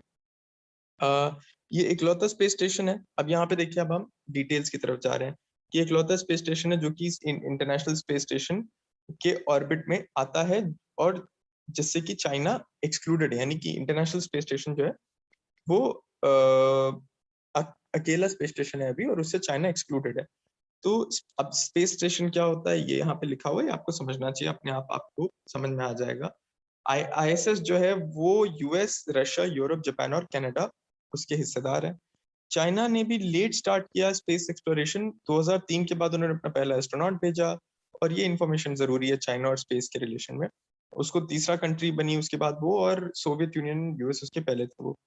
उसके बाद चाइना ने 2 स्पेस स्टेशन भेजे हैं अभी तक, जिनका नाम तियानगोंग 1 और तियानगोंग 2 है, और ये दोनों ट्रायल स्पेस स्टेशन थे, simple modules that allowed only relatively short stays by astronauts। अब इसके बाद देखिए, अब ये चाइना से रिलेटेड डिटेल्स यहाँ पे मेंशन है कि ये चाइना के प्रोजेक्ट में इसका क्या स्टैंडिंग है, क्या पहुंच है। तियानहे के बारे में बात करी है कि वो 3 कंपोनेंट्स में से है जो चाइना के सेल्फ डेवलप्ड स्पेस स्टेशन होगा उनमें से, और लिविंग क्वार्टर बनाता है 3 मेंबर्स का जो चाइना स्पेस स्टेशन में जाएंगे, और ये पहले 11 मिशन में से पहला है। फिर लेटर मिशन चाइना 2 और कोर मॉड्यूल्स लॉन्च करेगा, 4 मैन्ड स्पेसक्राफ्ट और 4 कार्गो स्पेसक्राफ्ट ये लॉन्च करेगा। और चाइना 2030 तक एक मेजर स्पेस पावर बनने की अपनी एक तमन्ना रखता है, और वो एक मेजर स्पेस पावर बनना चाहता है, ऐसा भी इसमें बताया गया है। तो ये अगेन सेल्फ एक्सप्लेनेटरी पॉइंट्स हैं, बट इसमें कुछ एनालिसिस भी है चाइना की जो स्पेस में आज तक का जो उनका ऑपरेशन रहा है, चाइनीज डोमिनेंस कह सकते हैं, या डोमिनेंस तो अभी तक नहीं हुई है, वो शायद फ्यूचर में हो, लेकिन चाइनीज ऑपरेशंस इन स्पेस जो है उसके रिलेशन में भी यहाँ पे बहुत कुछ मेंशन है जो आप पढ़ के समझ सकते हैं। New high yielding and fast pest resistant variety of soybean can help boost countrywide production। अब ये देखिए, बहुत ही इंपॉर्टेंट और छोटा ऑब्जर्वेशन है। इंडियन साइंटिस्ट ने एक high yielding pest resistant variety of soybean produce किया जिसका नाम मैक्स 1407 है। ये मैक्स अघरकर रिसर्च इंस्टीट्यूट पुणे में है, उन्होंने Indian council for agricultural research new Delhi के साथ मिलकर बनाया है। साथ ही साथ इन्होंने क्या क्या क्रॉस ब्रीड टेक्निक यूज करी है, मैक्स 1407 को बनाया जिसको जो कि 39 क्विंटल्स पर हेक्टर देता है, बहुत ही हाई यील्डिंग वैरायटी है। अब इसके बाद देखिए, इन्होंने इससे रिलेटेड हमको एनालिसिस दिया है कि 43 दिन में 50% फ्लावरिंग होती है, 104 दिन लेता है, व्हाइट कलर फ्लावर्स होते हैं, येलो सीड्स होती हैं, ब्लैक हीलियम होता है, सीड्स में 19.81% ऑयल कंटेंट। अब ये बहुत सीवियर डिटेलिंग है यहाँ पे। इसका थिक स्टेम होता है, तो उसका डिस्क्रिप्शन है। ये सूटेबल है rain fed conditions north east India के लिए, ये सूटेबल है Assam, Bengal, Jharkhand, Chhattisgarh, north eastern states के लिए। वैरायटी जो है पेस्ट रेजिस्टेंट भी है, तो girdle beetle, leaf miner, leaf roller, stem fly, aphids, white fly and defoliators से लड़ने के लिए। इसकी जो सीड्स है वो फार्मर्स को 2022 के खारिफ के सीजन में दी जाएगी। और देखिए, इसके बाद अगेन इसका डिस्क्रिप्शन है, इसके लॉन्जेविटी को लेकर के, यानी कि इसकी जो लाइफ है, जो इसका जो ड्यूरेशन होगा उसको लेकर यहाँ बताया गया है। 2019 में इंडिया ने 90 मिलियन टन सोयाबीन बनाया था। ये अपने आप में एक ऑब्जेक्टिवली भी इम्पोर्टेंट फैक्ट है, ये वाला पॉइंट। और high yielding disease resistant varieties of legume can help achieve this target. तो अगेन ये एक टारगेट जो है उसको क्या अचीव करने के लिए जरूरी है वो है। तो अगेन ये अगेन एक इम्पोर्टेंट फाइंडिंग है, उसकी कुछ सिवियर डिटेलिंग है जिसमें हमको प्रीलिम्स के लिए जरूरी नहीं है कि हम उसमें डिटेल में जाए, लेकिन अदरवाइज हमारे लिए इम्पोर्टेंट है जानना। इसके बाद DRDO conducts maiden trial of Python 5 air to air missile. India का जो indigenous light combat aircraft Tejas है, उसने अपनी एक कैपेबिलिटी ऐड करी है of firing Israeli origin Python 5 air to air missile, जिसको AM बोलते हैं, आफ्टर कंक्लूडिंग सक्सेसफुल टेस्ट। तो इंपॉर्टेंट डेवलपमेंट है। सेम टेस्ट जो है वो एम करते हैं to validate the enhanced capability of the already integrated Israeli origin Derby beyond visual range AAM on Tejas. Again this is a self explanatory point. जो ये tests हैं वो defence research and development organisation, जिसको कि हम DRDO से जानते हैं, उसके द्वारा किए गए हैं। फिर ये पाइथन के बारे में इन्होंने डिस्क्रिप्शन दिया जो आपको याद होना चाहिए, both from prelims and mains perspectives. तो इसको मैं येलो में भी मार्क कर देता हूँ। ये 5th generation air to air missile है, जो कि प्रोवाइड करती है पायलट को engaging an enemy aircraft with revolutionary full sphere launch capability. अब ये इसके बारे में डिस्क्रिप्शंस देखिए यहाँ पे दिए हुए हैं, ये सारे के सारे ये डिस्क्रिप्शन है। फिर यहाँ पे तेजस के बारे में मेंशन है कि ये एक single engine light weight highly agile multi role supersonic fighter है। इंडिजिनियसली डेवलप्ड एयरक्राफ्ट है जो कि हिंदुस्तान एरोनॉटिक्स लिमिटेड द्वारा बनाया गया है और डिजाइन किया है aeronautical development agency for the Indian air force and the Indian navy. It is design to carry out air to surface precision guided weapons. Again important news है, इंपॉर्टेंट डेवलपमेंट है, लेकिन इसकी जो डिटेलिंग्स है वहां पे आपको ध्यान रखना है कि कुछ ऑब्जेक्टिव फैक्ट्स जो मैंने मार्क भी किए हैं वो आपको पता होने चाहिए। बाकी it's important for you to understand the larger gist and the larger detail of the development. इसके बाद China pushes defense ties with Bangladesh and Sri Lanka. ये इंटरनेशनल रिलेशन से रिलेटेड न्यूज आ गई कि चाइना के जो डिफेंस मिनिस्टर हैं उन्होंने बांग्लादेश और श्रीलंका को विजिट किया और उनको बोला कि to resist powers from outside the region setting up military alliances in South Asia. तो ये स्टेटमेंट अपने आप में एक स्ट्रॉन्ग स्टेटमेंट है। ये इंडिया, US, जापान और ऑस्ट्रेलिया का जो क्वाड ग्रुपिंग है उसके रिस्पांस में करा गया। चाइना ने 6 country South Asia dialogue on कोविड-19 बुलाया, जिसमें कि उन्होंने इकोनॉमिक कोऑपरेशन की बात करी। इसमें अफगानिस्तान, बांग्लादेश, नेपाल, पाकिस्तान, श्रीलंका इंक्लूडिंग चाइना के फॉरेन मिनिस्टर्स थे। अब देखिए ये यहाँ पे इस मीटिंग की डिटेल्स हैं। अब यहाँ पे देखिए और जो इनके कोलैबोरेशंस है वो China Pakistan economic corridor, belt and road initiative जो बहुत ही एम्बिशियस प्रोजेक्ट है, और presence in ports of Bangladesh और श्रीलंका। अब ये देखिए चाइना के deep pockets of state backfiring financing effects India's traditional position in the neighbourhood. India simply इतने रिसोर्सेस है नहीं इंडिया के पास कि वो चाइना का सामना कर सके इस मामले में। उसके रीजनल इंटीग्रेशन को भी हैम्पर करता है ये जो मूव्स है चाइना के वो। तो ये इंडिया और चाइना के रिलेशन में ये एस्पेक्ट आ गया। Also, China's policy of string of pearls, यानी network of Chinese military and commercial facilities deployed between Chinese mainland and Port Sudan in the Indian Ocean region में hamper the strategic interest of India in the region। तो जो आखिरी दो points है वो Indian perspective से important है कि ये जो चाइना ने ये 5 नेशंस के साथ मीटिंग करी है, प्लस जो इस रीजन में चाइना जिस तरह से अपने रिलेशंस को मैनेज कर रहा है उसका इंडिया के ऊपर क्या इम्पैक्ट है in an international sense, in a diplomatic sense. अब इसके बाद नेक्स्ट जो आर्टिकल ये अगेन प्योरली मींस पर्सपेक्टिव से इंपॉर्टेंट है। आल्सो कोविड-19 से रिलेटेड एक कॉम्प्रिहेंसिव अंडरस्टैंडिंग होगी जो कि आपको होनी चाहिए, बट ये एक इंपॉर्टेंट अपडेट आया इसलिए यहाँ पे मेंशन है कि इंडियन गवर्नमेंट लेवरेजिंग कोविड-19 वैक्सीन प्राइसिंग। तो सुप्रीम कोर्ट ने नोट किया है कि डिफरेंट मैन्युफैक्चरर्स जो है वो different points different prices quote कर रहे हैं और ये जो है एसेंशियल कमोडिटीज एक्ट के तहत सही नहीं बैठ रहा है कि it has told the center that it has powers under various acts and it can employ it to curb the essential commodities, curb it to curb it under the Essential Commodities Act 1955. Section 3 of the act में government ने drugs order यानी DICO को भी enact किया है। अब DPCO जो है वो 800 ड्रग्स को एसेंशियल बताता है अपने शेड्यूल में, उनके प्राइसेस भी कैप्ड हैं। तो ये पूरा ही पूरा पॉइंट इंपॉर्टेंट है। लेकिन रेगुलेशन DPCO के थ्रू एप्लीकेबल नहीं है फॉर पेटेंटेड ड्रग्स जैसे कि रेमडेसिविर या और जो फिक्स्ड डोज कॉम्बिनेशन ड्रग्स हैं। अब पेटेंट एक्ट के बारे में यहाँ पे बताया गया है, देखिए ये इंपॉर्टेंट है, ये प्रोविजन क्या करता है ये इंपॉर्टेंट है। जो जो एक्ट है वो कंपलसरी लाइसेंसिंग के साथ भी डील करता है, तो ये भी इंपॉर्टेंट है आपके लिए जानना, इसकी डिटेल भी यहाँ पे मेंशन्ड है। फिर यहाँ एपिडेमिक डिजीजेस एक्ट के बारे में भी मेंशन्ड है, देखिए तो ये भी आपको पता होना चाहिए 1897 वाला। ये ब्रॉड अनडिफाइंड पावर्स जो हैं इनको यूज करा जा सकता है प्राइसेस रेगुलेट करने के लिए, और ऐसा ही कुछ कुछ सुप्रीम कोर्ट में हुआ है इस केस में, जहां डिफरेंट वैक्सीन के डिफरेंशियल प्राइसिंग बताई जा रही है। इसके बाद हम आते हैं 400 birth anniversary of Guru Tegh Bahadur. तो अब इसमें ऑब्वियसली जो सबसे इंपॉर्टेंट पॉइंट हुआ है कि 29 अप्रैल को 400 गुरु तेग बहादुर जयंती मनाई गई। श्री अखंड पथ वाज इनॉग्रेटेड एट गुरुद्वारा गुरु का महल, the birth place of the 9th Sikh Guru Tegh Bahadur, to mark the 400 प्रकाश पूरब, जो कि बर्थ सैनिटरी ऑफ द गुरु है। गुरु तेग बहादुर 9th सिख गुरु थे, उनको प्रोटेक्टर ऑफ ह्यूमैनिटी यानी शिष्ट दी चदर भी बोला जाता है बाय द सिक्स। इनको अब ये देखिए यहाँ पे गुरु तेग बहादुर के बारे में मेंशन्ड है, जो आपको पता होना चाहिए for informative purposes and for definition purposes as well. अब इनकी जो राइटिंग्स हैं वो गुरु ग्रंथ साहिब में आती हैं, जो कि 116 पोएटिक हिम्स हैं। फिर एक एविड ट्रैवलर थे, प्रीचिंग सेंटर्स बनाए, एक मिशन में उन्होंने जो शकननकी पंजाब में एक टाउन है उसको फाउंड किया, साथ ही साथ पंजाब के आनंदपुर साहिब का पाठ भी बने। फिर उसके बाद 1675 में गुरु तेग बहादुर ने का दिल्ली में एग्जीक्यूशन कर दिया गया था मुगल एम्परर औरंगजेब के कहे जाने पर। तो बेसिक सी इंपॉर्टेंट सी डिटेल्स हैं जो आपको पता होनी चाहिए। I think this is very simple.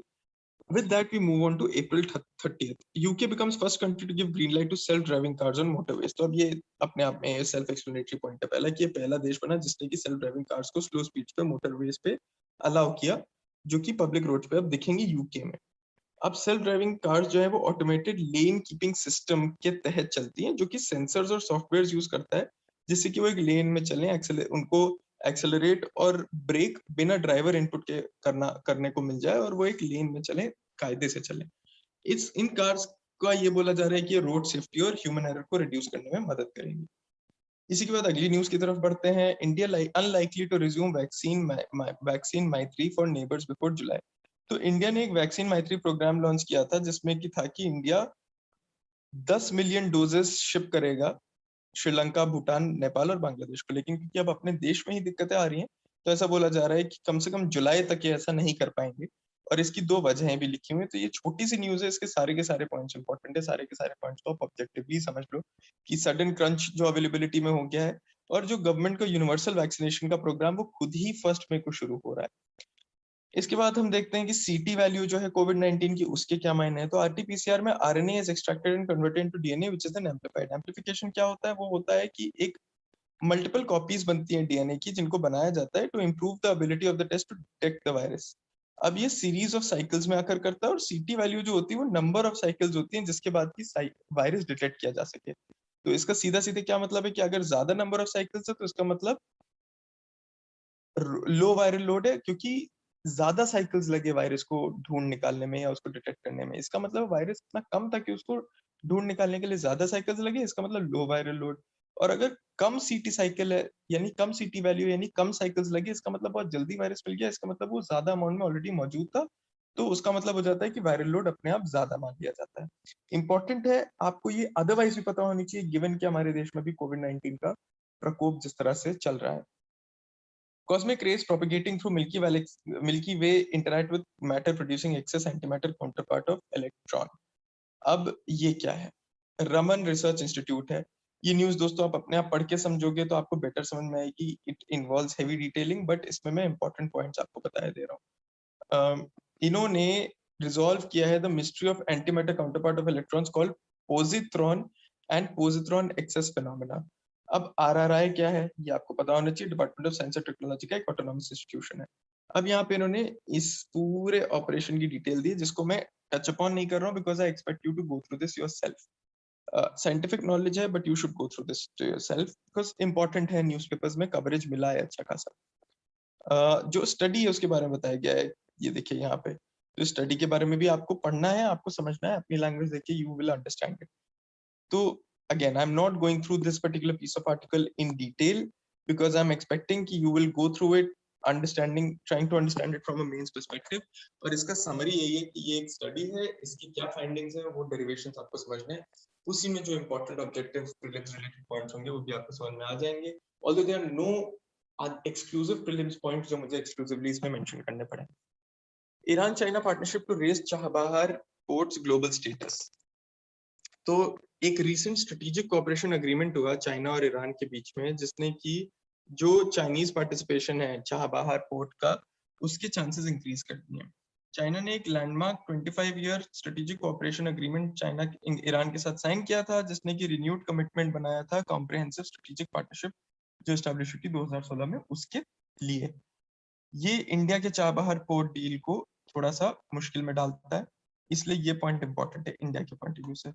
Regional security के पॉइंट ऑफ व्यू से इसका क्या एस्पेक्ट है, इंडिया की वेस्ट एशिया में जो पोजीशन है उसके हिसाब से इसका क्या एस्पेक्ट है और इसका क्या इम्प्लीकेशन है, और चाबहार पोर्ट अपने आप में क्या है वो आपको यहाँ पे ऑब्जेक्टिवली पता होना चाहिए. लेकिन इससे पहले भी तो जो पॉइंट्स है रीजनल सिक्योरिटी और इंडिया की वेस्ट एशिया में पोजीशन के हिसाब से, वो दोनों डेरिवेटिव पॉइंट जो आपको पता होने चाहिए as implications of this larger development between China and Iran.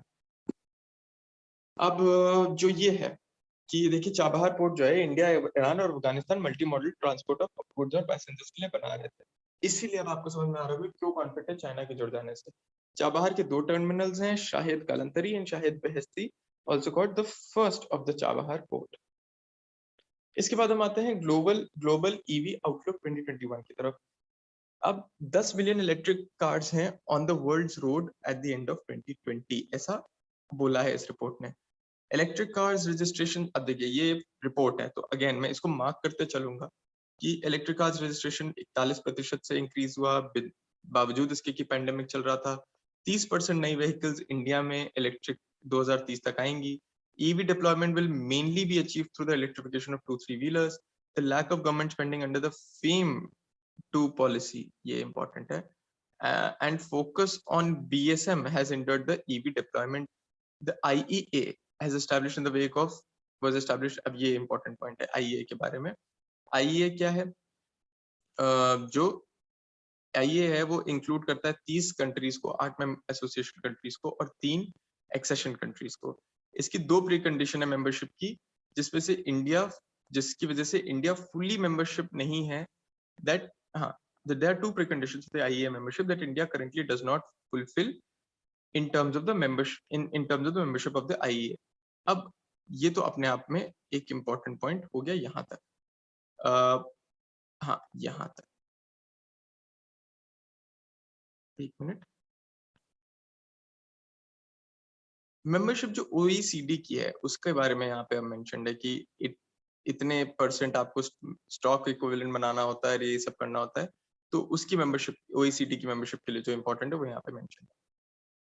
आगे बढ़ते हैं. India Russia to establish 2+2 ministerial dialogue between foreign defence. तो ये 2+2 डायलॉग क्या होता है, ये यहाँ पे देखिए मेंशन्ड है कि एक installation of a dialogue mechanism between 2 countries defence and external affairs ministries to discuss strategic and security interests. India के पास ऐसे मैकेनिज्म्स हैं अलग क्वाड कंट्रीज यानी यूएस, जापान, ऑस्ट्रेलिया के साथ.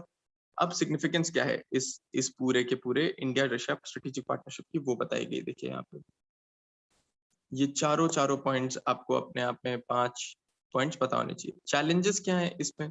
एक चैलेंज है कि जो बोनहोमीज है रशिया के with China and Pakistan, anti Indo Pacific stand of Russia, different stands on Afghan peace processes etcetera. तो लास्ट पॉइंट मेंशन करता है कि चैलेंजेस क्या है, ये भी इंपॉर्टेंट है अलोंग विद नोइंग की सिग्निफिकेंस क्या है जो 5 पॉइंट्स पे हमने डिस्कस किए इस रिलेशनशिप की. चाइना लॉन्चेस की module of space station planned for 2022. अब दोस्तों इस पॉइंट को आप इग्नोर कर सकते हैं because this point we have already done once, तो ये रिपीट हो गया यहाँ पे. तो इसको हम आगे बढ़ते हैं May 1 की तरफ. Kyrgyzstan and Tajikistan seek to ease cross-border tensions. तो रिसेंटली एक सीज फायर बना इनके बीच में after holding intense fighting between two country that has killed about 40 people and wounded about 175. अब दोनों सेंट्रल एशिया रीजन में बिलोंग करते हैं और दोनों ही अदर कंट्रीज जो है वहां पे वो कजाकिस्तान, तुर्कमेनिस्तान और उज्बेकिस्तान है. दोनों नेशंस ने, अब यहाँ पे डिटेल्स है इस पूरे उसकी, claimed the area around the water supply facility in Kokhtash, a dispute dating back decades when they were both part of the Soviet Union. अब देखिए यहाँ पे डिटेलिंग है ये सारी डिटेलिंग है जो आपको पता होनी चाहिए just to understand the dynamic between the two. Russia और यूरोपियन यूनियन ने ये वेलकम किया है दोनों का decision for a lasting and peaceful solution. Delhi again in air trouble, should farm fires be in focus? Satellite images shows fire spots in several places in Punjab and Haryana. Recently SAFAR है एक system of air quality and weather forecasting research system, कहा है कि दिल्ली की जो air quality है वो moderate से पुअर से वेरी पुअर हो गई। तो जो इसकी एयर क्वालिटी है जनरली अक्टूबर नवंबर में खराब होती है और मार्च अप्रैल में थोड़ी ठीक होती है। करंट वेदर कंडीशंस अनफेवरेबल नहीं है विंटर की तरह। इसी तरह से अब इस रिपोर्ट की फाइंडिंग्स हैं कि विंटर्स में कूल काम क्लाइमेट जो होता है वो ट्रैप कर लेता है और स्पाइक कर लेता है दिल्ली पोल्यूशन को, और इंडो गैंजेटिक प्लेन में हमें वो पोल्यूशन देखने को मिलता है। लोकल एमिशंस के अलावा डिटोरिएशन जो होता है वो फायर काउंट से होता है, ज्यादातर वीट क्रॉप्स के जलने से। तो ये पॉइंट भी इंपॉर्टेंट है। बहुत क्रूशियल रीजन है दिल्ली में जो पोल्यूशन इंक्रीज करने के, वो यहाँ पे देख के दिए गए हैं। ये cities landlocked geographical location, crop burning in neighboring states, vehicular emissions, industrial pollution and emissions, large scale construction activities. Important है, ये आपको पहले से पता था, but you can still go through it and understand कि वो very poor तक अब उसको बोल दिया गया है क्वालिटी को। मे डे 2021। अब मे डे की क्या सिग्निफिकेंस है? 1 मई को हम मे डे बनाते हैं यानी international labour day throughout. इस दिन को क्यों रिकॉग्नाइज किया जाता है? To commemorate the contribution of the labourers and the working class. International labour organisation है यूनाइटेड नेशंस की एजेंसी, वो इंटरनेशनल लेबर स्टैंडर्ड सेट करने में काम करती है। लेबर डे का ओरिजिन जो है वो लेबर मूवमेंट हुआ था यूएसए में 19वीं सदी में, तब से है। यूएसए और चाइना में labour day first Monday of सितंबर में हर साल मनाया जाता है, जबकि यहाँ इंडिया में 1 मई को मनाया जाता है। अब लेबर डे का क्या मायना था, ये इस पॉइंट में मेंशन्ड है कि support of workers by trade unions and socialist groups in the memory of Haymarket Affair of 1886 in Chicago, USA. Haymarket Affair was a peaceful rally in support of workers which led to a violent clash with police leading to several severe casualties. Those who died were hailed as Haymarket martyrs. ये important क्यों है? क्योंकि historical significance बता रही है, इसलिए मैंने दो पूरे पॉइंट येलो में मार्क कर दिए। अब ये देखिए, ये यहाँ पे इसका एक और इलेबोरेटिव पॉइंट बताया गया है। मे डे को 1 मई को पहली बार 1890 में मनाया गया और international Congress of socialist parties in Europe ने जुलाई 1889 में इसको डिक्लेयर किया था। सोवियत यूनियन और eastern blocks labour day Russian revolution 1917 के बाद मनाने लगे। जो नई आइडियोलॉजीज आई उन्होंने बहुत सारे लोगों को इंस्पायर किया और इस इंटीग्रल मूवमेंट का हिस्सा बनाया। इंडिया में पहली बार ये कब मना था? चेन्नई में 1923 में लेबर किसान पार्टी ऑफ हिंदुस्तान ने इसको रिकॉग्नाइज किया था। कम्युनिस्ट लीडर मलयापुरम सिंगरवेलु छेतियार ने गवर्नमेंट से कहा था कि 1 को नेशनल हॉलिडे मनाया जाना चाहिए, सिंबलाइज करते हुए सारे एफर्ट्स और उनको एक तरीके से पुरस्कृत करते हुए। इस दिन को हम कामगार दिवस, कामगार दिन या अंतरराष्ट्रीय श्रमिक दिवस के रूप में भी मनाते हैं। इंपॉर्टेंट है, बेसिक है, you already know about it, don't need to stress a lot over it. और covid connection with primitive cavemen, अब ये बहुत ही इसको बोलते हैं ना कि थोड़ा सा साइड टाइप की न्यूज है ये, in terms of it's a sidey kind of a news.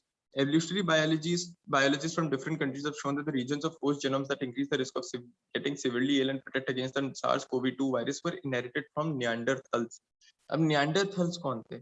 Extent species थे होमिनिड्स के, जो कि क्लोजेट रिलेटिव्स थे मॉडर्न ह्यूमन बीइंग्स के, जिनको माना जाता है।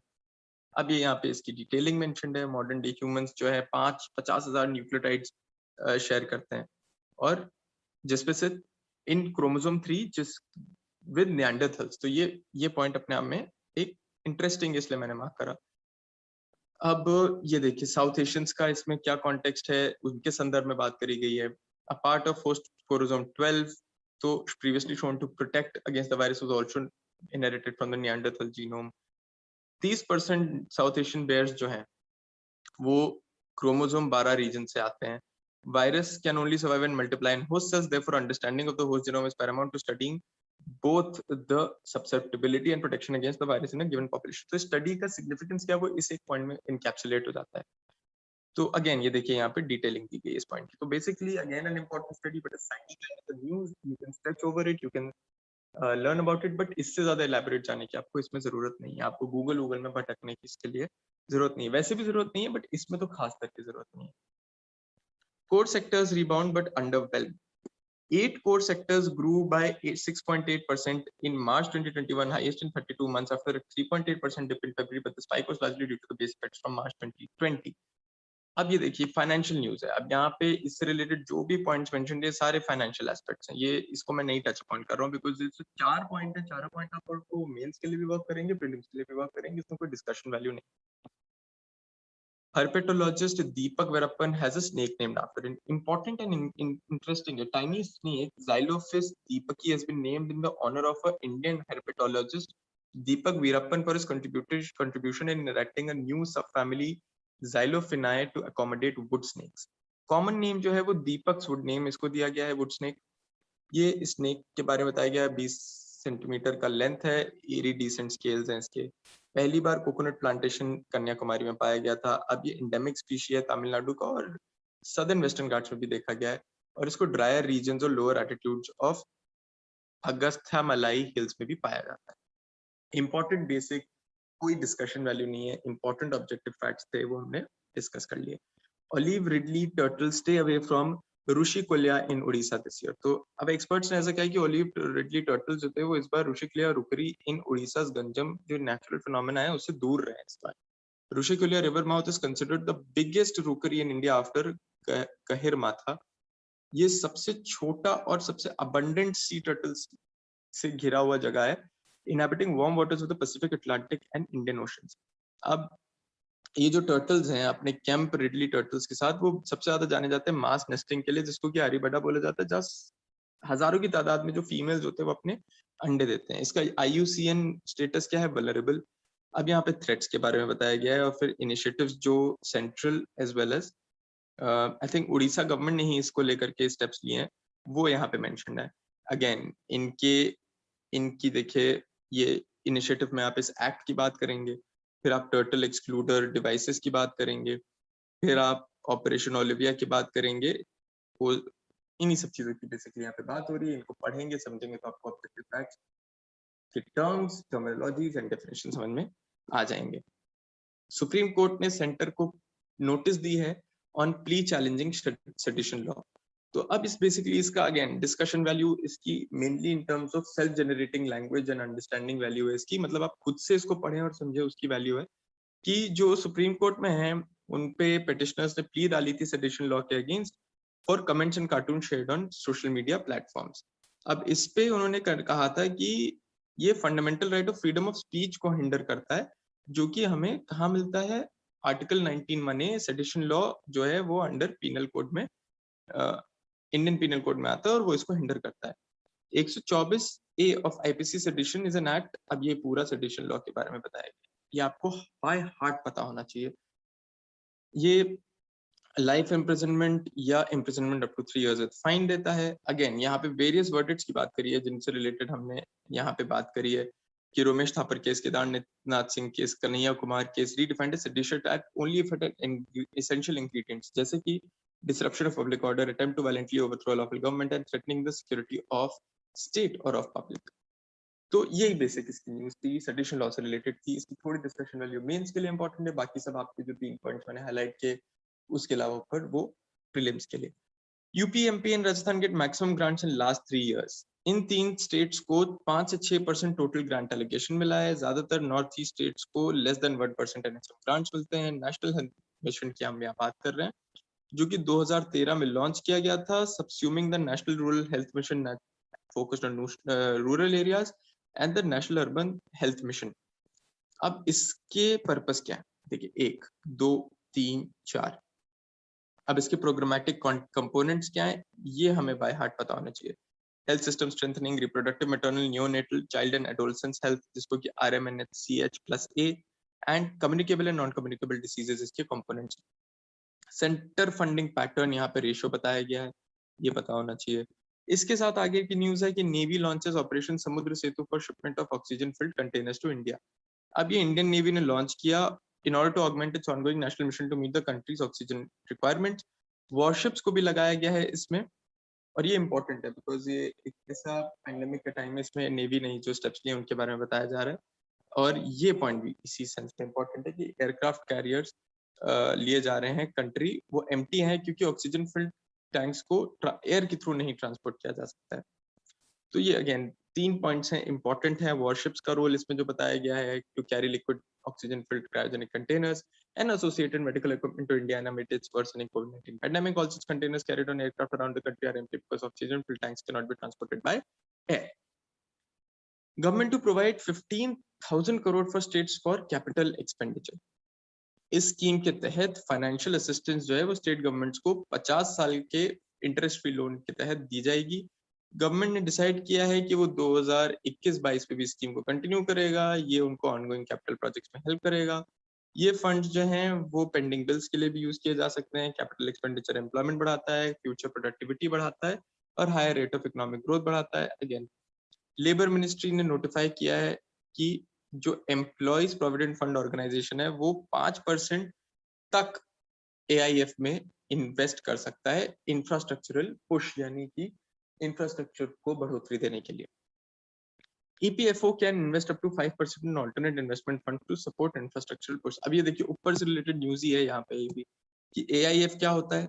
Means any fund established or incorporated in India which is a privately pooled investment vehicle which collects funds from sophisticated investors whether Indian or foreign for investing in accordance with the defined investment policy for the benefit of its investors.